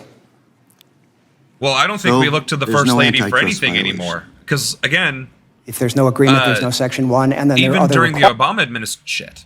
Even during, oh my God, why? Even during the Obama administration, And for Michelle what they didn't do, have much that is influence often enough to avoid a violation, other than what you even would if there read were or an see agreement. on MSNBC. It's a lot. I don't understand Thank why you very Ben much. Shapiro needs to Chairman, I explain about yield the remainder 2025. of Why my not time. anybody else? Yields back, gentleman from California. Why is Ben recognized. Shapiro at all? Professor Waller, you were a senior advisor to the federal, over here. You were a senior advisor to the Federal Trade Commission under Lena Khan, right? That is correct. And when you left, did you take copies of your Even work Barbara product? Bush. No. What did she do as slow? Are you aware that the Hillary FTC Clinton, what did she deleted do them as all slowness? and would not It make wasn't them until available she to this actually committee? So we entered have into no idea politics what that you people did. gave a damn about I have her. no idea what the FTC did after I left. But you didn't take any copies. Under oath, you're telling us that you have no records of your time there, your opinions, or what you did there. No. In fact, I was prohibited from doing so. I turned in my computer, my phone, and I have no access to any of that stuff. Okay, well, that's fine. So they just destroyed the evidence. The Federal Trade Commission under Chairwoman Khan has found everything to be antitrust. They haven't found a merger or an acquisition they seem to like, even if they're unrelated. Were you part of that decision? In other words, when they've decided that the only way you can merge or acquire somebody is if it hurts your ability to compete, were you part of that? Because today you're talking about nothing is, what we're seeing here, which clearly smells like a cartel, certainly looks like a suppression of free speech. You're saying none of it is. You've testified repeatedly that you see no there, and yet you were part of the FTC, which sees a there everywhere. Can you explain that quickly? I'm providing a roadmap of all the issues that I think this committee would have to find solid Well, evidence on to I proceed. find your behavior and the behavior of the Federal Trade Commission under your participation to be inconsistent with your testimony, and as a result have to discount your opinions a considerable amount. For Mr. Patel and Mr. Jurel, Unilever is based where? Mr. Issa. The U.S. is obviously a disingenuous scumbag, but damn, that was fiery. He just set him up for failure. Why can't any Democrat do the same thing? Why can't a progressive, Ayanna Pressley, AOC, Ian Omar, who's another one? British accent. It's fine. I like that, actually. the woman who is also pro-Palestine. She's usually involved in Rashida Tlaib. Why can't she do this? Actually, I'm not sure where Garm is based. Literally. Okay, well, our information shows it's Belgium. So a non-U.S. company working with a non-U.S. consortium that controls 90% of advertising, all of which is outside the U.S. and outside the reach up a conservative of and then really just being shutting them discovered, right back down. wants to tell us it's not a cartel. You know, the one thing about a cartel is the first way you know it's a cartel is it says it's not a cartel. I think that's really Okay, what so we're Project dealing with 2025 here. is not a is a cartel by saying I they're would not ask a cartel. Mr. Waller, except that I find him inconceivably disingenuous when what he's saying today doesn't seem to be consistent with where he was working till recently. So I'll go to Mr. Shapiro. Mr. Shapiro, do you have more than 10% market share in the advertising or social media work? We take the high Certainly road. not. You don't. So you don't have any market power.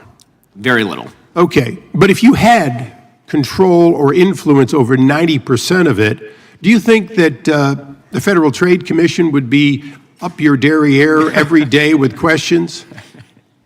I didn't use the Yiddish term because I was afraid. Even as things currently stand, I overpay my taxes. Okay, so basically what we're dealing with here today is you, Fox, the others, don't have individually enough market share to have market power so that you can control a market.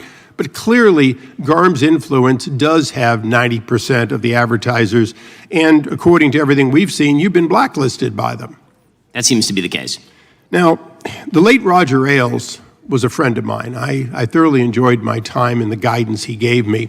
But he also gave Rupert Murdoch a piece of guidance, and it is true till today. He found a niche that the company that became Fox News could fill. So, he said, to be clear, Murdoch, what I they're found a talking niche about I is think the we can Global exploit. Alliance He said, for "Well, what is it?" He Responsible said, Media. It's half of America. That's what GARM is. And that So, is, I can you guess, the explain in actual 35 underpinning seconds or purpose less, behind this more or committee. less, And I apologize because one, we just if you know that dove puts into the this nerve, I'm in the afraid middle most of it. people aren't So good I at wasn't even Yiddish aware here, this meeting was apparently, happening. although Thank they you, use it. Pop Culture So Geek, can you for explain to me ruining my day, but also why for giving us phenomenal content to discuss. whether it's one conservative media Also, or not, the charter that for GARM is seemingly wanting us, an outside the U.S. group, the Global wanting not Alliance, to have or for 50% GARM, exists to create a more Americans sustainable and responsible here digital environment that advertising, protects consumers, industry, and as a society as a result. see It's a profitable first of its networks. kind Seems to industry-wide, me but there are a variety of advertiser-centric reasons community why a group goals, like GARM is takes attempting actions which to will better protect withdraw everyone, the children in advertising particular, market from online, half working towards a of media American environment where businesses hate that happen to speech, be on the bullying, right and side of the disinformation aisle. is challenged, and taking Reasons steps to range ensure from the personal overtly data is political protected and used to the fact responsibly that when they coordinate given. with foreign governments. GARM So- actually does coordinate in Europe with a bunch of European governments in consolidating standards and all the rest, and they obviously don't have the same First Amendment restrictions that they do in the United States. These sorts of informal arrangements are then carried across the pond here and incentivized by, again, members of this body, members of the executive branch now who you're put giving pressure Ben on Shapiro, social who's media nothing but a companies in pundit, order who to just admitted he has very throttle little market particular share. viewpoints.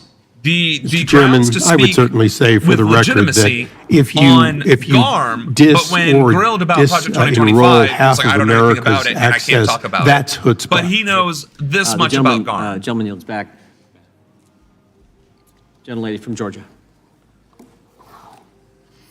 Thank you, Mr. Chairman. Aren't these the goofballs that wanted to end Responsible advertising net neutrality? standards are being Yes, that questioned is. here today. And we should not be using taxpayer dollars to speak on an issue that has been investigated and produced no support for any unlawfulness. We need to trust the facts that we have gathered, not chase conspiracy. What? I didn't even click on this stupid thing. Theories or force companies to make investments against their will. There are so many issues that we It's could not be even focusing irony, on it's here hypocrisy today and that it's would actually kind of blatant and save it's millions purposeful. of lives, such as All gun they're violence doing prevention, is or it's the better Gish serve the Gallop, American people. and that make is a a positive rhetorical and meaningful difference in debate the tool lives of those to that just we are spew as sworn much to information serve. as possible We could to focus on disorganize measures and discredit everything else to reform our without trying to back prisons it up, and so that protect our the opponent children has to from dismantle online everything violence. or engage we in their could own make a Gish good Gallop. faith effort to protect the First Amendment. We have urged our colleagues on this committee time and time again to follow the facts and resist the urge to chase down unbiased claims for political clout. We should be using tax dollars to help the very people who pay them. Instead of some of my colleagues in the majority are wasting money so that they may spread falsehoods and distract the public from Which their is inability exactly to what GARM is effectively trying to stop. legislate. GARM I wanna is thank literally each and every trying one to of you for stop being the on this spread of panel disinformation and But I bullying do have and a hate number speech, of questions, so which if is you don't mind, just exactly kind of what conservative answering them outlets succinctly as you possibly can. I appreciate thrive it. on. Professor Weber Waller, in the research that you have obtained on the Global Alliance for Responsible Media, are members of GARM within their First Amendment right to voluntarily decide whether to place their advertisements on a certain website or platform? Yes. Thank you. Is this true even if multiple members of GARM make the same decision voluntarily? Yes.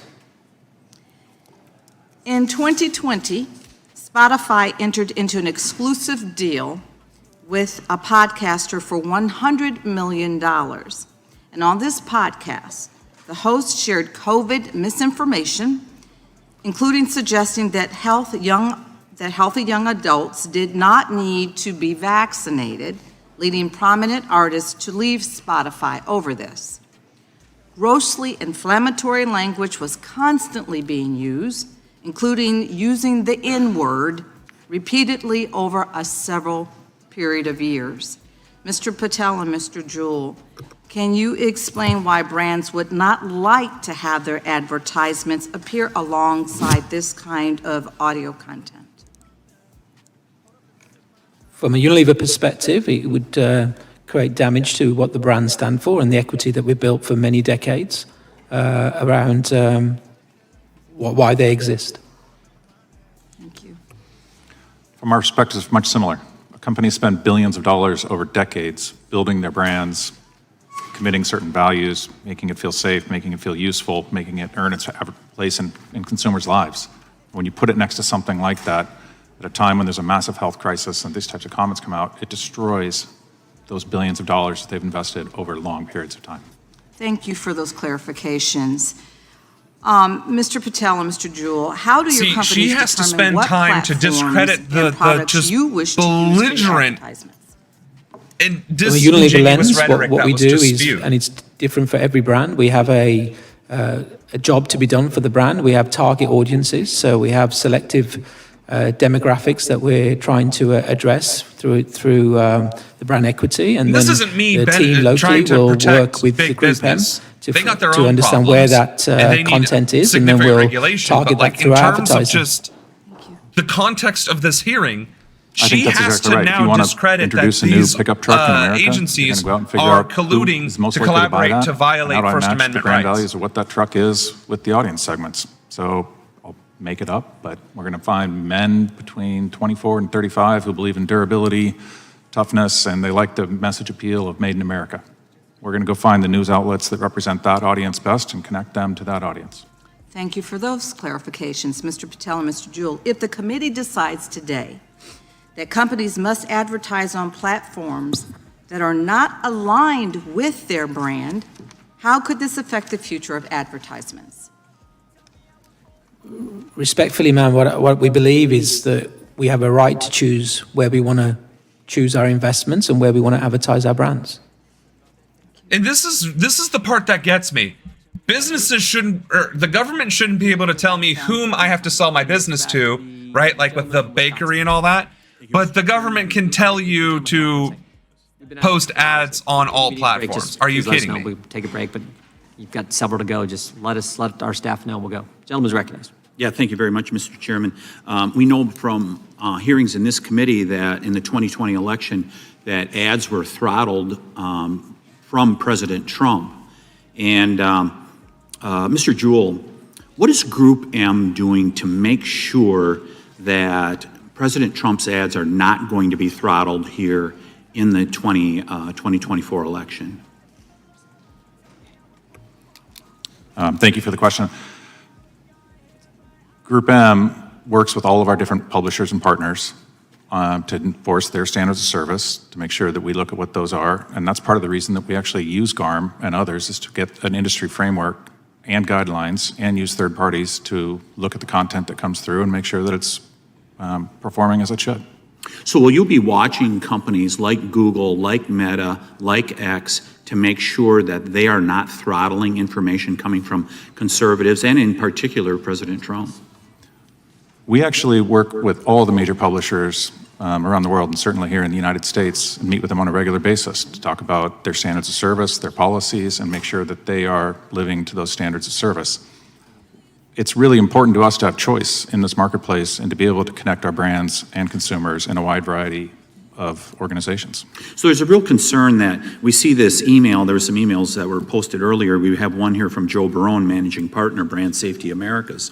We confirmed with Spotify that Group M Brand Safety Team will conduct a complete trust and safety review. This was after,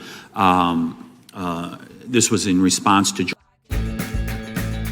So now that we have an advertisement, just the beginning. although we still need to skip it. Joe Rogan being on Spotify. Spotify said, we do not want to take Joe Rogan down. And you guys put additional pressure on. How can we be confident with something like that happening? Is Mr. Barone still working for Group M? No, sir, he's not. Okay, so we can be confident something like this will not happen again, where you guys use actually kind of secondary power. Difficult to comment because this is authority live. to be able to go after somebody like Spotify. We can be confident that's not going to happen again? Sir, we routinely conduct brand and safety reviews to make sure that Okay, I think he's these repeating partners himself, so of that's ours are good. living So to their here's the standards. thing. And in the case of This came up Spotify, before we didn't that boycott anything, we didn't when force them. They continue to be a major media partner social media for us. platforms were We told wanted to that they understand during the health must crisis stop, in America, what right-wing Joe Rogan was extremism talking and about, and terrorist comply with organizations from Spotify's thriving standards of service. on their platforms. final, That the issue reason in why the regards to this. algorithm Is didn't it, work as intended or as it Group should M have is because if they would have gotten rid of all Nazi-style rhetoric, Nazi-style, alt-right fascist-style rhetoric, it would have banned a significant number of Republican elected official accounts. So he's trying to say, are you going to not do that in the future? And the answer is absolutely not, because the terms and conditions plus the laws that were put into place dictate the fact that we must if your candidate is going to spread that kind of misinformation and lies. We asked Spotify to clarify their policies. We are in the business of connecting brands and consumers in a way that their messages can be heard in an authentic manner. So you weren't going after Spotify? As I said, we never reduced our spend once. We didn't call for a boycott. We didn't. We asked for clarification from Spotify. Mr. Patel, the VP for Facebook let us know a few years ago that they put out information telling people how to get into this country illegally, and we've seen over 10 million people do that here in less than 4 years under the Biden administration. Is your company, Unilever, does some advertising on Meta, I'm assuming? Yes, sir. Yeah. Is a Trump ad, as was alluded to by my colleague from Florida, is that more dangerous, or is it more dangerous to have Facebook telling people how to get into our country illegally? You had some VPs that said that a Trump ad was very dangerous and that it should be pulled down. Is that more dangerous, a Trump advertisement for president, or is a Facebook saying that they are encouraging people to come into the country illegally? Which one's more dangerous? So from a Unilever lens, we believe that's not the content we want our brands associated with. Will you stop advertising with Meta? Because they have encouraged people to come in illegally. I mean, if you took an ad like that out in the newspaper, you'd be in big trouble. It seems like the same thing should happen to Meta. They're breaking the law, telling people to come in. This guy is saying that because people on Facebook have expressed how to get into this country illegally, that equates to Meta doing it. This is the kind of game that we're up against. Adjacent to the content that we're targeting for the audiences that we are. But hasn't Group M failed you then? They did not find out that they're actually encouraging illegal activity. Shouldn't Group M be telling you that, hey, there's a problem here? So that would be, we also have verification within our own organization to see where our assets are appearing. So it would be picked up in the system.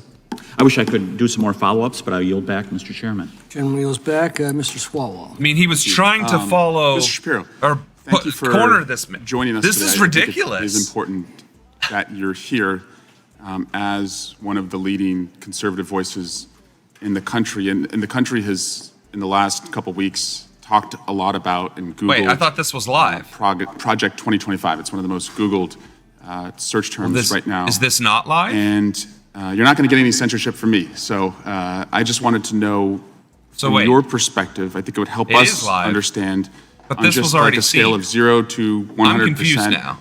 How much do you support Project 2025? I think, like President Trump. So wait a second. I'm going to pause it. Pieces of it, and I guess you can tell me if you support it. See how it just skipped You probably forward? want less bureaucracy, right? Pausing it. You want taxpayer money spent wisely? I do. Congrats on becoming a Republican. Yeah. My parents would be proud. Mass deportations, it calls for that. Do you support that part? I support the deportation of any illegal immigrant who's in the... We paused this, and now it's just jumping forward. But it's live, but we've already seen this because it was cut? Committed a crime inside the United States. They didn't come across with documents. Should they be deported? If they have not paid taxes and if their draw on the taxpayer benefits are larger than the contribution they're making to the economy, or if they're involved in criminal activity, they should be deported. How do we measure that? The same way the IRS measures my income every We've year. already It done seems this like the one, IRS so we can kind of... every aspect of every So receipt that I've ever this hearing is about large organizations, social media organizations that are, or large media organizations that deal with advertisements across various media working together to prevent conservative rhetoric from increasing. That's the underlying theme of the Judiciary Committee hearing. But the reality is that conservative pundits and news sources tend to fall under the violating charters, which is hate speech, bullying, and disinformation. So what we're actually seeing is that the House Judiciary Committee is trying to advocate for the right to lie, which has been upheld in the United States, which is why smear campaigns and smear ads are legal in this country, because it has been upheld in the Constitution or in the Supreme Court that lying and misinformation is protected free speech. And now this House Judiciary Committee is trying to reaffirm and solidify that aspect so that they can be pinned down and be like, now we can spread all of the misinformation and lies that we want for our particular agenda. And under Project 2025, that's one of the tenets.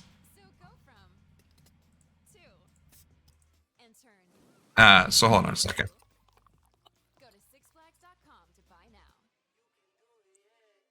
Anyway, that's the context here.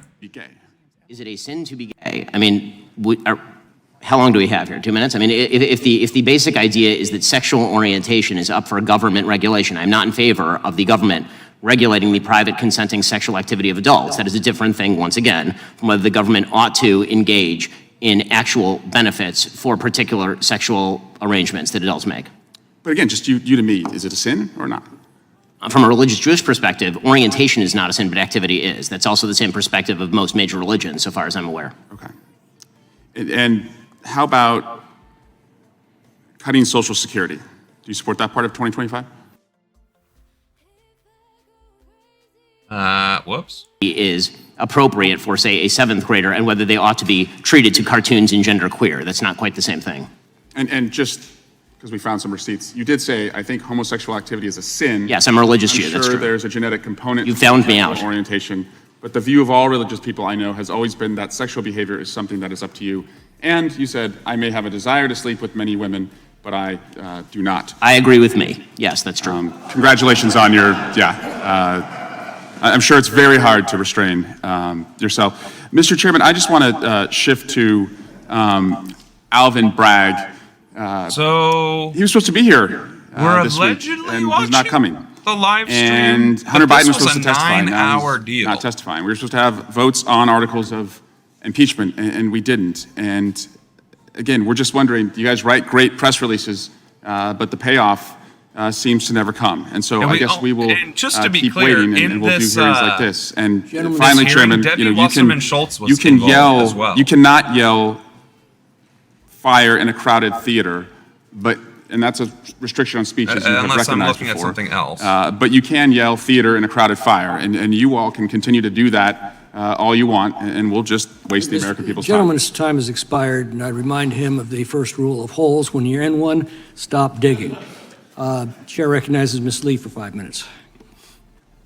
Mr. Shapiro, we have heard a lot today from our colleagues across the aisle and your fellow witnesses about the need for brands to avoid placement against or association with controversial content. And the examples that we've heard cited are truly despicable. Child sex abuse materials, terror threats, foreign propaganda, promotion and funding of criminal activity. So just to be clear, you have had personal experience being targeted by these collusive activities and these limitations of advertising. So let's clarify the Daily Wire and its associated content.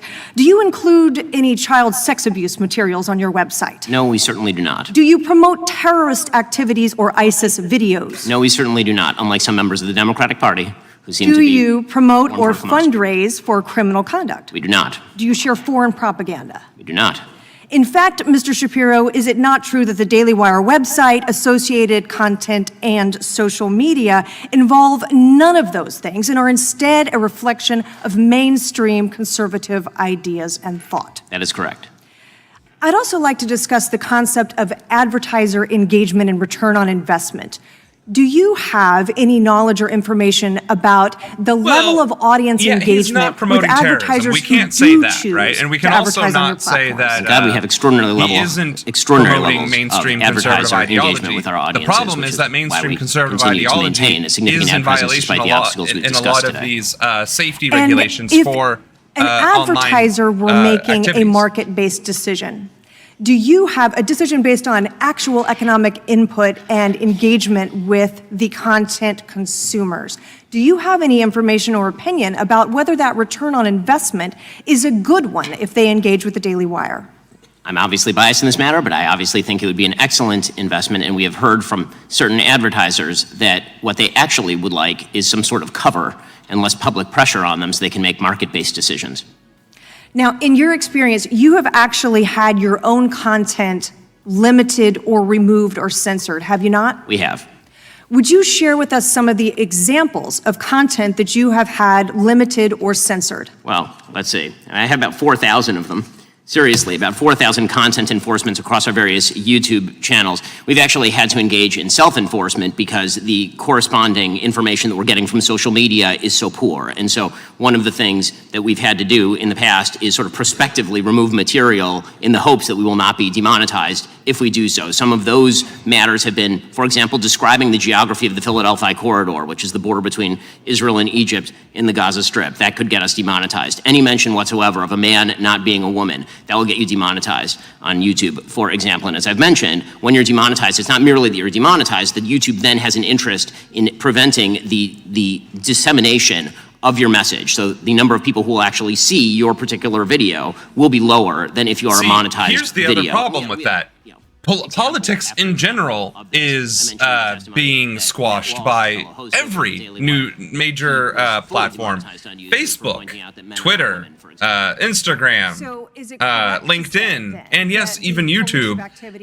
Political content is being squashed across the board, and even if you take a pro-Palestine approach, you get squashed. I know because I personally dealt with it on Facebook. That is certainly true. Now, you touched earlier on the fact that you've obviously been able to transcend these types of barriers in your own business operation, but you touched earlier on the type of Fidium Fiber gives you more than the best internet technology. It's about delivering a better experience at an awesome price.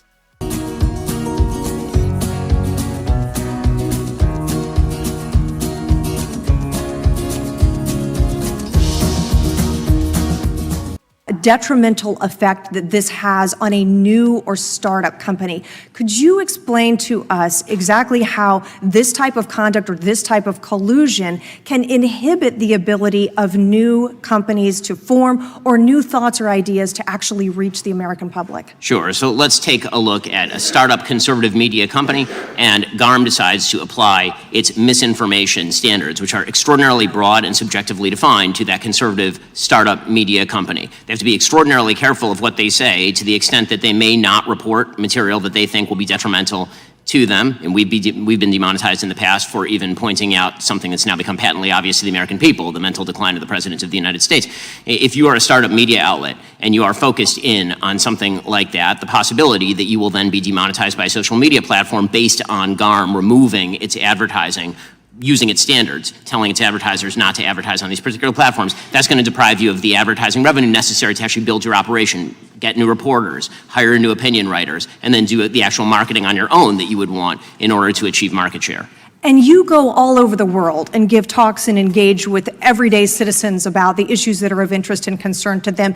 In your opinion and experience, do those issues you just touched on, are they of interest to people about, and just in general, the political discourse and things they want to hear content about today? They certainly are of interest, and I find it a mass puzzle as to why the advertising market, if there is no sort of at least informal collusion between them, have deprived the advertising revenue from literally half the American public. The gentlelady's time has expired without...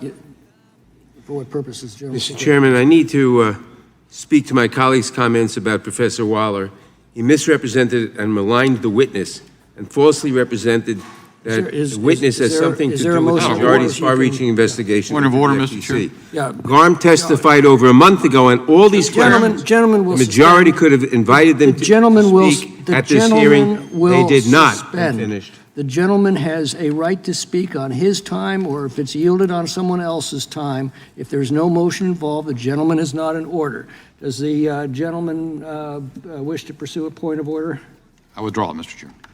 The committee will now stand in recess for 5 minutes to give the witnesses and the members a break.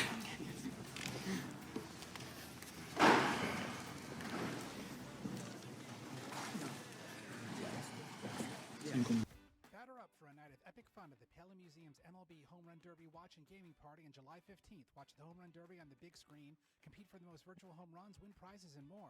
Don't miss the Home Run Derby at the Pele Museum, July 15th at 7:30 p.m. Tickets at pelemuseum.org. So, the collusion in the Global Alliance for Responsible Media. This was...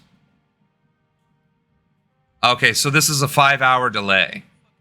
Okay, that's fine, I guess. We're gonna probably move on to a different topic then.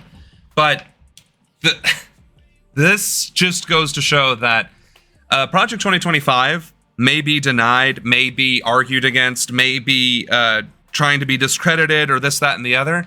But it is underway currently, and there are members in both the House and the Senate, in the judiciary, running for president, and all across state governments that are, in fact, trying to pull through and promote the various tenets of Project 2025, the 922-page manifesto that undermines our institutions, and then the disingenuous rhetoric that we have been listening to stating that conservative ideology is being suppressed by the liberal conspiracy media, which in of itself is trying to suppress hate speech, misinformation, which is...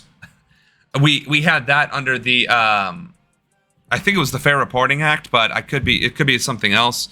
What was the mandate for honesty in news reporting that got repealed? The Fairness Doctrine. We had the Fairness Doctrine, except it got, repealed, I believe. The bill passed, but the legislation was vetoed by Ronald Reagan. Congress was unable to muster enough votes to overturn the president's veto. So it didn't even make it.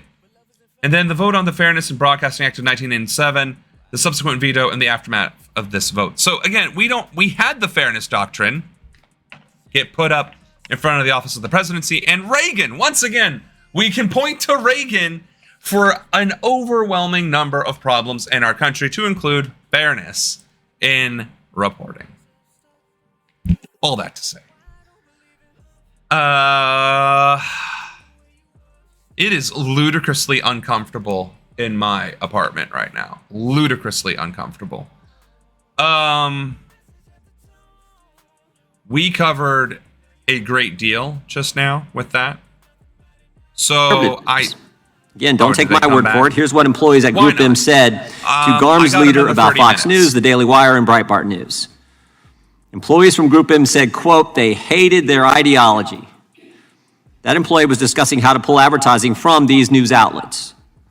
And unfortunately, it's not just Group M. Unilever encouraged Facebook to label one of President Trump's political ads as misinformation during the 2020 election, which would have caused that ad to be removed from Facebook. GARM organized a boycott of Twitter when Mr. Musk bought the platform and bragged about cutting Twitter, and then they bragged about cutting Twitter's revenue by 80%. Unilever wrote to GARM's leader that the company had, quote, issues with overtly partisan takes by Elon Musk.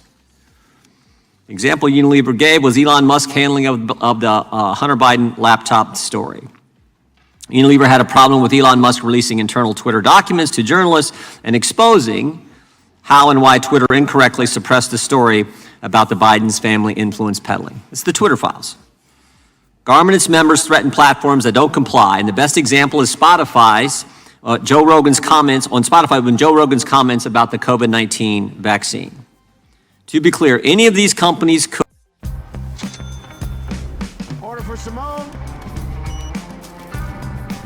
...could, on their own, legally refuse to advertise on a certain platform or news outlet or with a certain content creator. Unilateral decisions are not illegal. But if they choose to pull advertising from the Daily Wire or other similar outlets, they will not be reaching millions of Americans who choose to consume that content, but their competitors will. In other words, no single company can unilaterally pull its advertising dollars off a platform or news outlet over a long period of time because that company's competitors will advertise and reach the audience. It's called the market.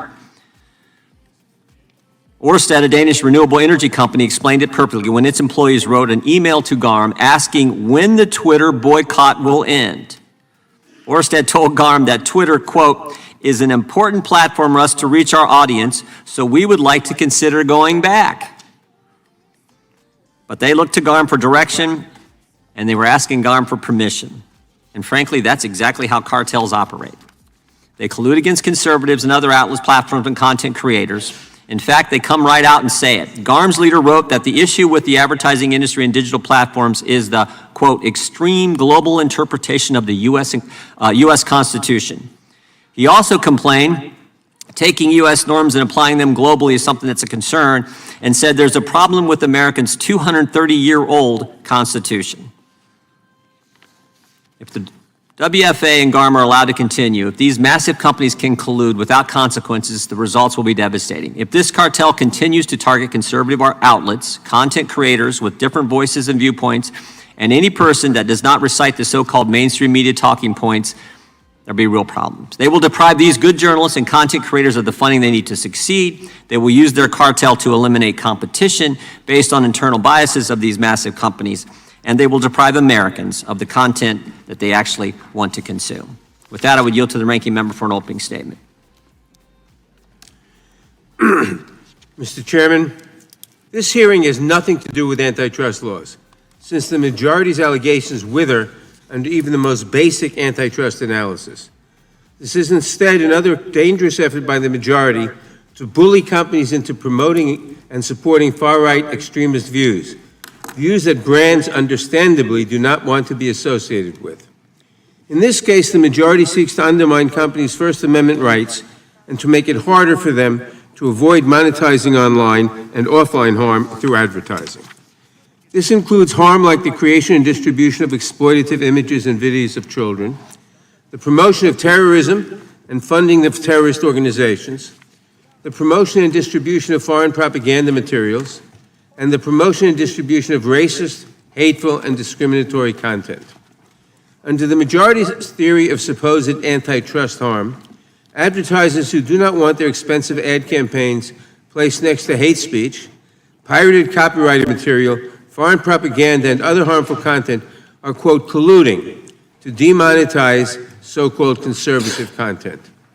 Under the majority's theory, the only way to cure this alleged harm would be for advertisers to be forced to run ads on platforms like Twitter, now known as X, Truth Social, Breitbart, and the Daily Wire, even though those sites are rife with adult content, hate speech, false information, misinformation, and racist and violent propaganda. Further undermining this claim of harm, the so-called victims of this made-up scheme are well supported by ad revenue, subscriber revenue, and sales revenue. Take the Daily Wire, the media outlet run by Republican witness Ben Shapiro. Its website generated $220 million last year.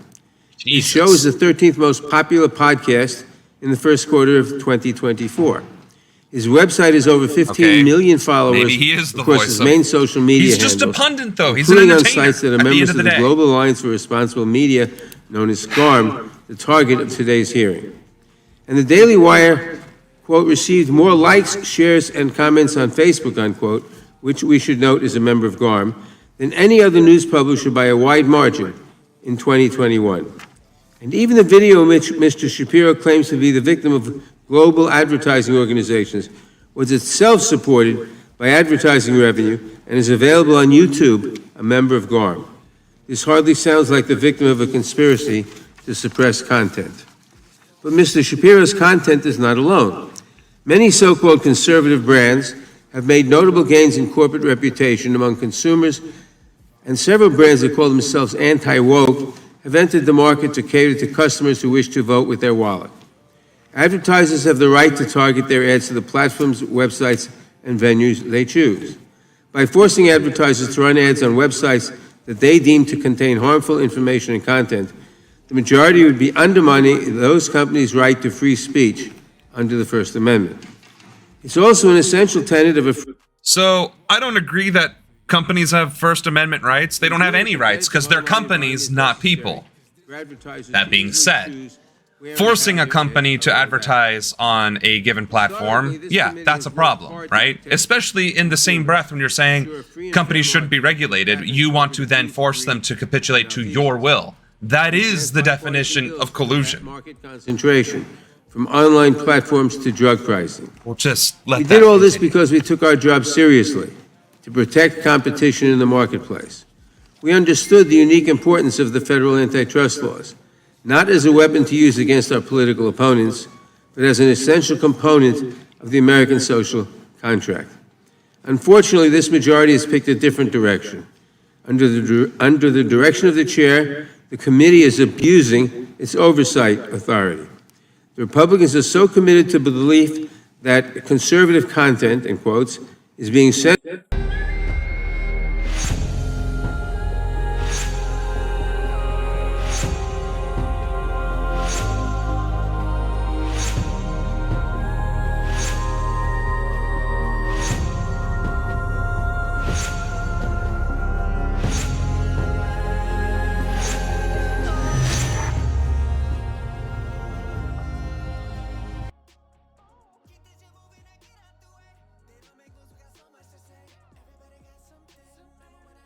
Let's go!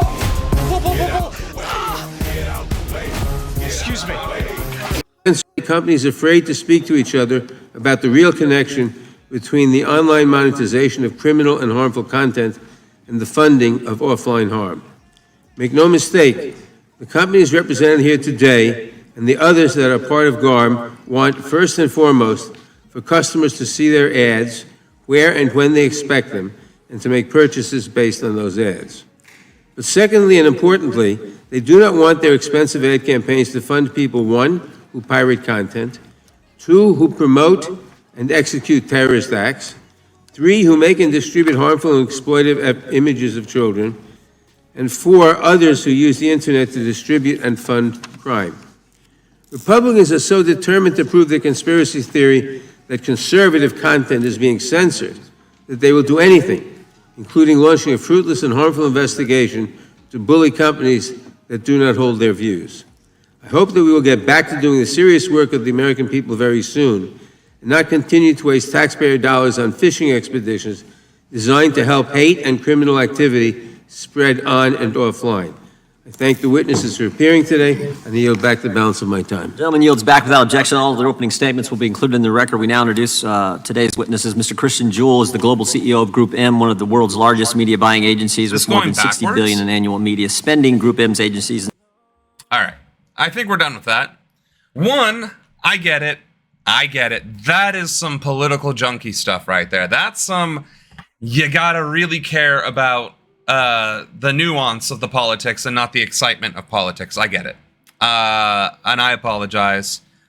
I really wanted to hear that for my own benefit so that it can be discussed, that we can kind of pick it apart, pull it apart, and really get into the meat of what's happening. Yeah, bring back Ben. But the reality is, it might not be sexy. It might not be sexy. It might be extremely boring and petty. But the reality is, politics isn't sexy. It never was, and it never will be. And it shouldn't be, right? Politics should be talking about what can we do to improve our lives, and that requires debate and discussion.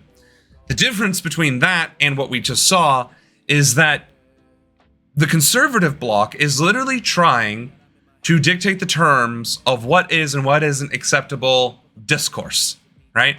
And they are the ones being silenced because they are, in fact, engaging in hate speech and misinformation. But they're not admitting that because they think their values are justified in being misinformed and being hate speech. And that's the nuance that is being missed by being boring, by going through the process, by going through the parliamentary practices, right? Parliamentary politics is extremely boring and tedious. And part of the reason why they're going through this is to push people away from it. It's one of the reasons why people don't participate in government or politics in the first place, because it is boring and it is tedious. So we just bore witness to that. But that's where the decisions are made.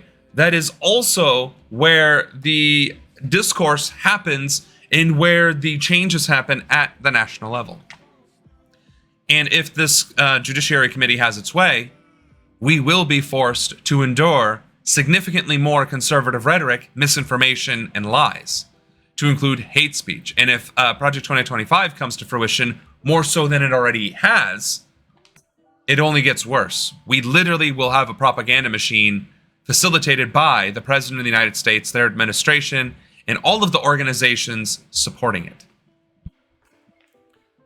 Why does Project 2025 also ban contraception? I understand if they ban abortion, but why contraception?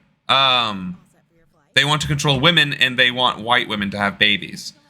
Again, the other thing too is black women have an extremely high fatality rate or mortality rate when giving birth compared to white women too. So imagine if black women and other women of color couldn't be on contraceptives, and now there was a racially biased administration passing racially biased regulations in the medical fields. What do you think happens? You can't perhaps undo the 14th Amendment, guaranteeing civil rights and civil liberties, but you can ethnically cleanse differently through deliberate legislation that just so happens to undermine and negatively impact certain demographics. It's one of the reasons why mandatory minimums are different for crack versus powder cocaine. You can't outright discriminate against black people, but you can make crimes and punishments for black people and predominantly committed black crimes harsher. You can create a criminal justice system that makes it more and more difficult for black people to get out of criminal activity, to be given community service or lessons, sentences, or whatever have you, and then turn right around and say, see, look, black people are felons. It's all part of the grand conspiracy to create a white nationalist America. And it's happening before our very eyes. And that hearing is one of many examples of that happening now. I've drank 3 protein shakes, an entire water bottle. It is 82 degrees in my living room. And now I'm getting hungry on top of that.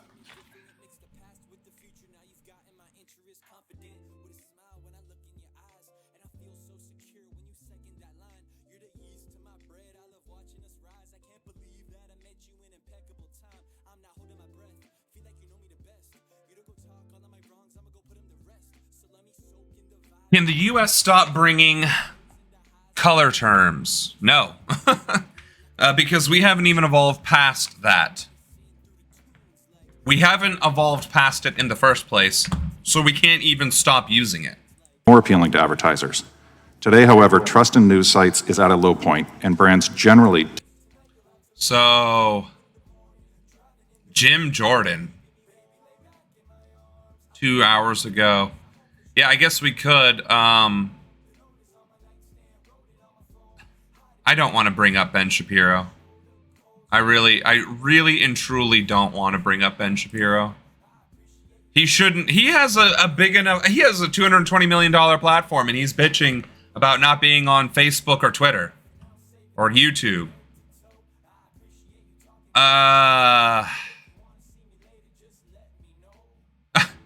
Oh, this is one. Did God have a wife? The Bible book stuff that got removed from the actual Bible. We got Jill Stein. Yeah, that's, I think, the same thing that we keep seeing. Project 2025 is so much worse. Oh, so they're actually breaking it down a little bit. That's cool.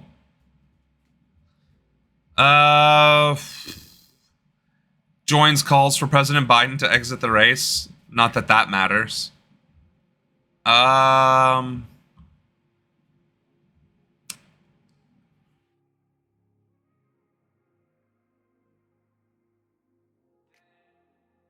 Nancy Pelosi dodges when asked if Biden should quit. They're also live currently. Man, everybody's live right now, but are they actually live? Pelosi is called... What? Is she? Really? Or is that what you're saying she's implying? How about this? How about this? Pelosi calls for Biden to step down. Updated 34 minutes ago. With Venmo, you can support your favorite artist with a quick payment on the spot. Joining us now, Speaker Emerita, Democratic Congresswoman Nancy Pelosi how of old is she? California, and the leader of the Democratic opposition of Belarus, Svetlana She's Tikhanovskaya. 84. Thank you very much, both of you, for joining us. Of course, Svetlana fled Belarus in 2020 after running against authoritarian leader Alexander Lukashenko in the presidential election, and is widely thought to have won, despite Lukashenko declaring victory amid widespread reports of the election being rigged in his favor. Sound familiar? Svetlana and former Speaker Pelosi are the co-authors of a new op-ed in the Washington Post entitled "NATO is a Bulwark Against Tyranny." Thank you both very much for joining us. Speaker Pelosi, I want to start with you on President Biden first, because over the past 24 hours behind the scenes, there's been a lot of depression among Democrats. The phone lines burning up, concerned about his candidacy and whether or not he can win. And some, even out loud, are shaky at best about President Biden, whether or not he should step out of the race.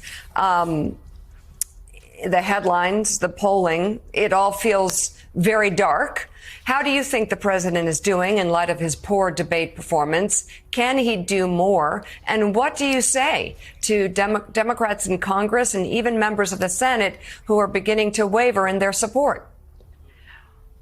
Good morning, Mika. That's one version of the story.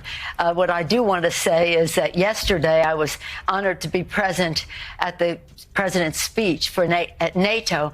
He was absolutely spectacular. He was received He over actually and over showed again some semblance of with being alive ovations in that speech for what he had to say and the force with which he said it. And then he gave the Presidential Medal of Freedom to Jens Stoltenberg, the Secretary General of NATO. I felt very honored by that because, as one who has received it, Jens getting it brought luster to that honor. So it was a beautifully received, energetic presentation by the president.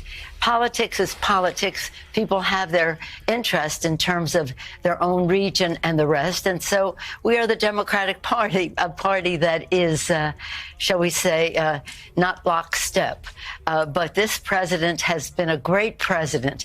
And I can tell you firsthand, as a person who orchestrated many of the pieces of legislation, that the president takes great pride in, and he should, because he was there at the table, chapter and verse, very conversant, with a vision, a purpose, with the knowledge of the issues, with values underlining it all. And again, always asking the question, what does this mean to working families in our country? So any thought that he wasn't able to. Well, apparently she is not calling him to step down. So evidently the answer is she supports him. She's clearly not gonna fall for that, apparently. Jesus. That's what we really don't need to be watching either. But no, I mean, I guess we do need to watch the sensational stuff. Don't risk losing the photos and videos from your phone. This innovative device makes it easy to back up your smartphone. Your phone like that? Christian nationalism. What does that mean to you, and do you think that we should be a Christian nationalist country? I believe that we should be protecting our freedom of religion, and it seems that Christianity is under attack in this country. It's pretty evident when college campuses allow things to be talked about, everything under the sun, but when anyone tries to speak about Christianity, they're pretty much shut down. You see it in protests around the country. People are shut down, and it's really unfortunate. So it is important to me that that's protected. And do you think the Bible should be taught in public schools? Yeah. I mean, why not? We have a separation of church and state. You know, it might be to some people, but not to me. I just know that God is in charge, and whatever he does it's the only thing to be doing or that can be done. So he's going to take a lot. He's going to go a long ways before he destroys the evil. And what's the evil as you define it now? Yeah, well, you know, I can't go that far. I know the evil and you know the evil, but we don't speak it that way. Christians don't, anyway. I don't. No, I mean when you refer to evil, because I don't know what, evil to me is people who kill people. Well, Biden's evil, and that's about all I can say to that. In what ways is he evil? You know, yeah, I got it all out. Thank you. All right. So the Constitution was not written for immoral, unjust people. The Constitution was written for moral, spiritual people who could discern the times and the seasons through the Word of God. We have, God. God is trying to help America, and the man for the mission is Trump. So we need to follow Trump. But what if Trump were to lose? What would that mean that didn't work out, or what would it mean for the country? Well, God has his plan, and God knows everything. If that happens,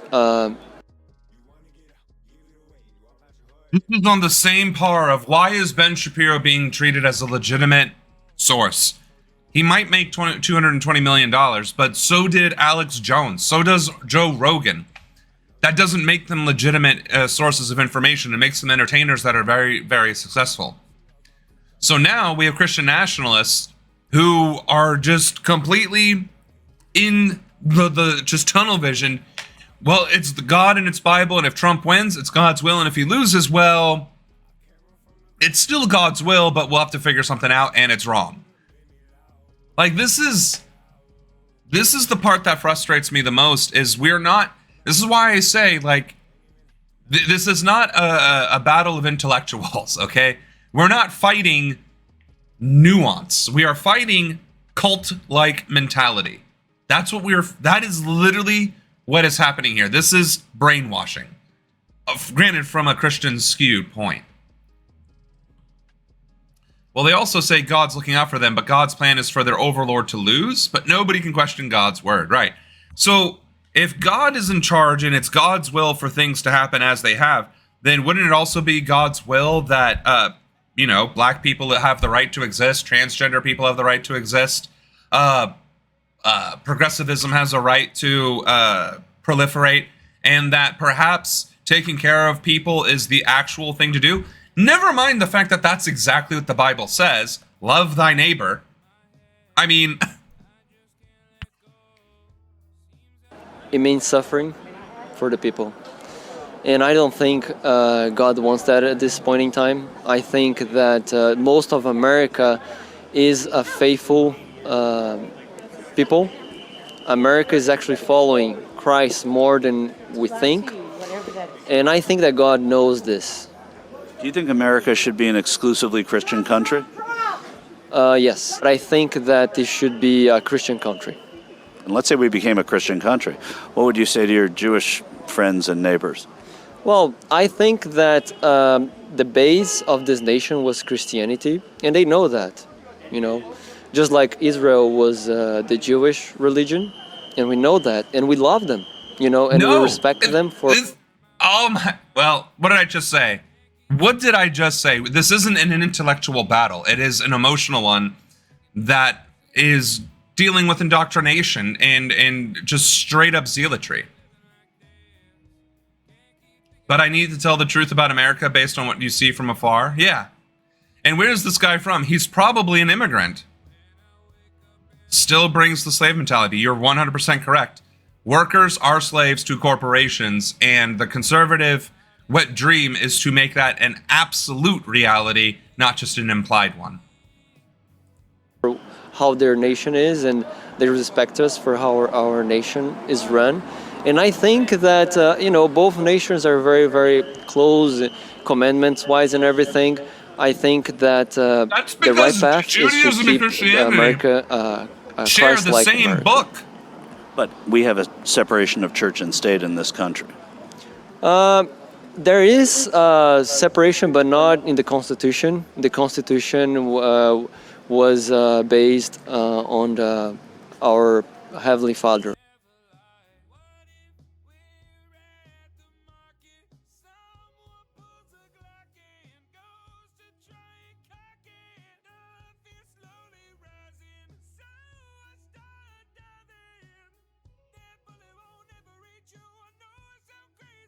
Okay. Technically, the words separation of church and state do not appear in the Constitution, but the concept is enshrined in the very first freedom guaranteed by the First Amendment. Congress shall make no law respecting an establishment of religion. Which, at that point, you're just arguing semantics. It's literally the same thing. I don't think they use those words, though, right? Not those words, but the men that did the job of writing the Constitution, they were very faithful men. And we're standing in Virginia. Thomas Jefferson wrote the Articles of Religious Freedom, that everybody here is free to worship whomever they please. Do you think we should teach the Bible in public school? Yes, I do. I do believe that. I believe that it brings a spirit of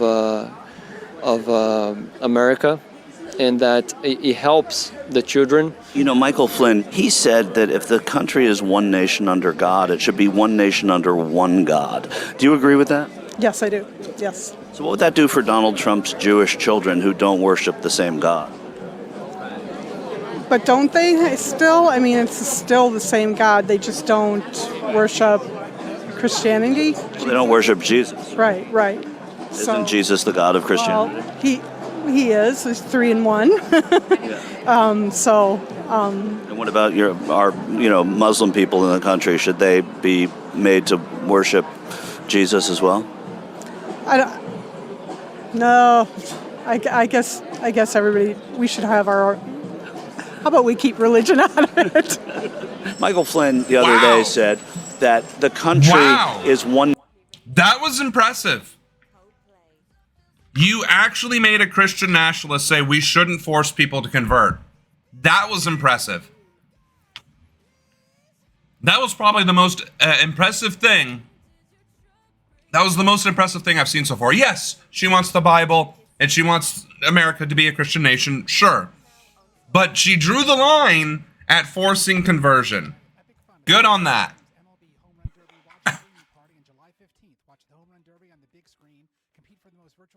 And that is, in fact, the irony, Oshun.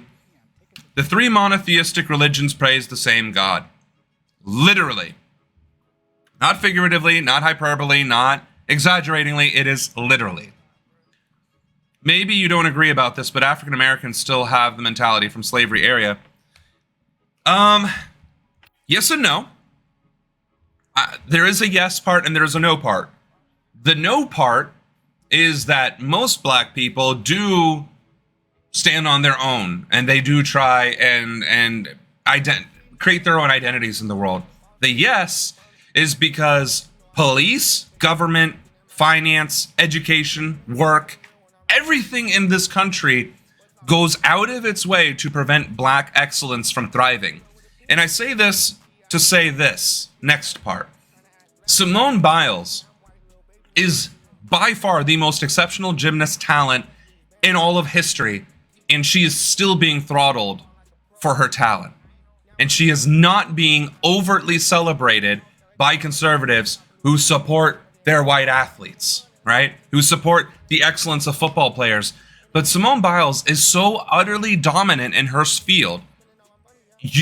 How many white people, conservatives, do you hear singing her praises? Same thing with Sha'Carri Richardson.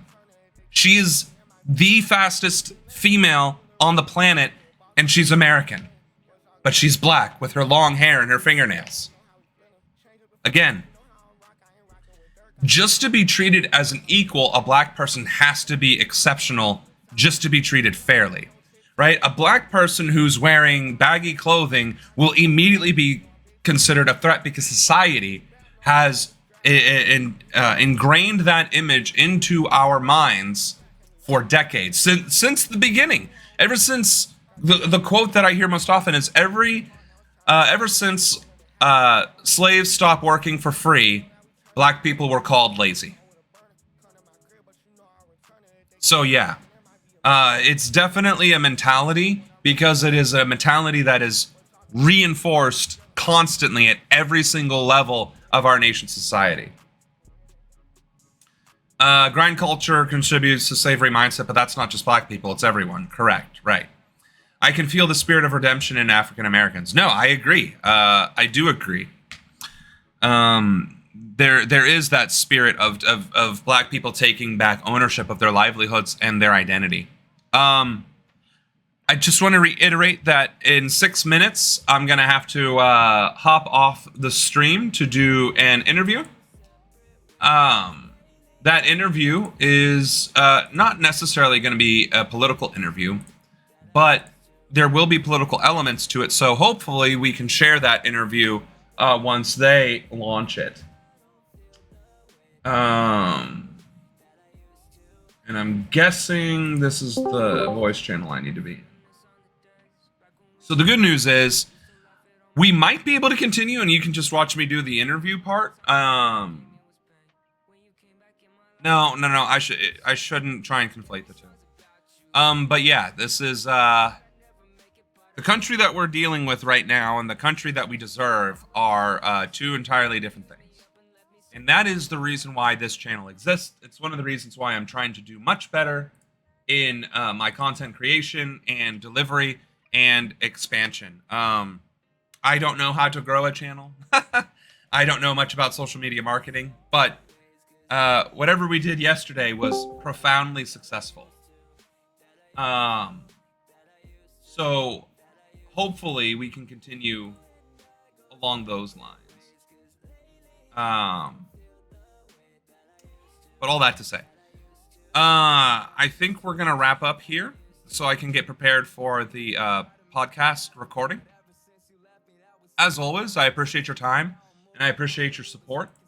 I know today seemed like a pretty boring day because we were watching the committee, but I think it was a very informative day. I think we had a very successful stream, a very informative stream. It might not have been exciting or entertaining, but I think highlighting the deliberate attempts of the conservative bloc of at least the Congress to sabotage and dismantle the proper protections from misinformation, bullying, lies, and hate speech is indicative of their overall nefarious plot, which is to dismantle all protections that have been guaranteed by the United States and their various agencies to help carry out those jobs, and fundamentally undermine the tenets of democracy, freedom, and liberty, the thing that they choose to venerate the most. So long as those words continue to serve their purposes, they will continue to utter them. But in reality, their actions are to control and to manipulate. And I think seeing that, committee hearing gave a stark contrast and much needed insight to that reality. So, with that being said, we will be back tomorrow at 4, and we will be talking about Project 2025. We'll be talking about Biden. We'll be talking about current events. Hell, we might make fun of Ben Shapiro some more, since that seemed to tickle everybody senseless. So on that note, see you tomorrow.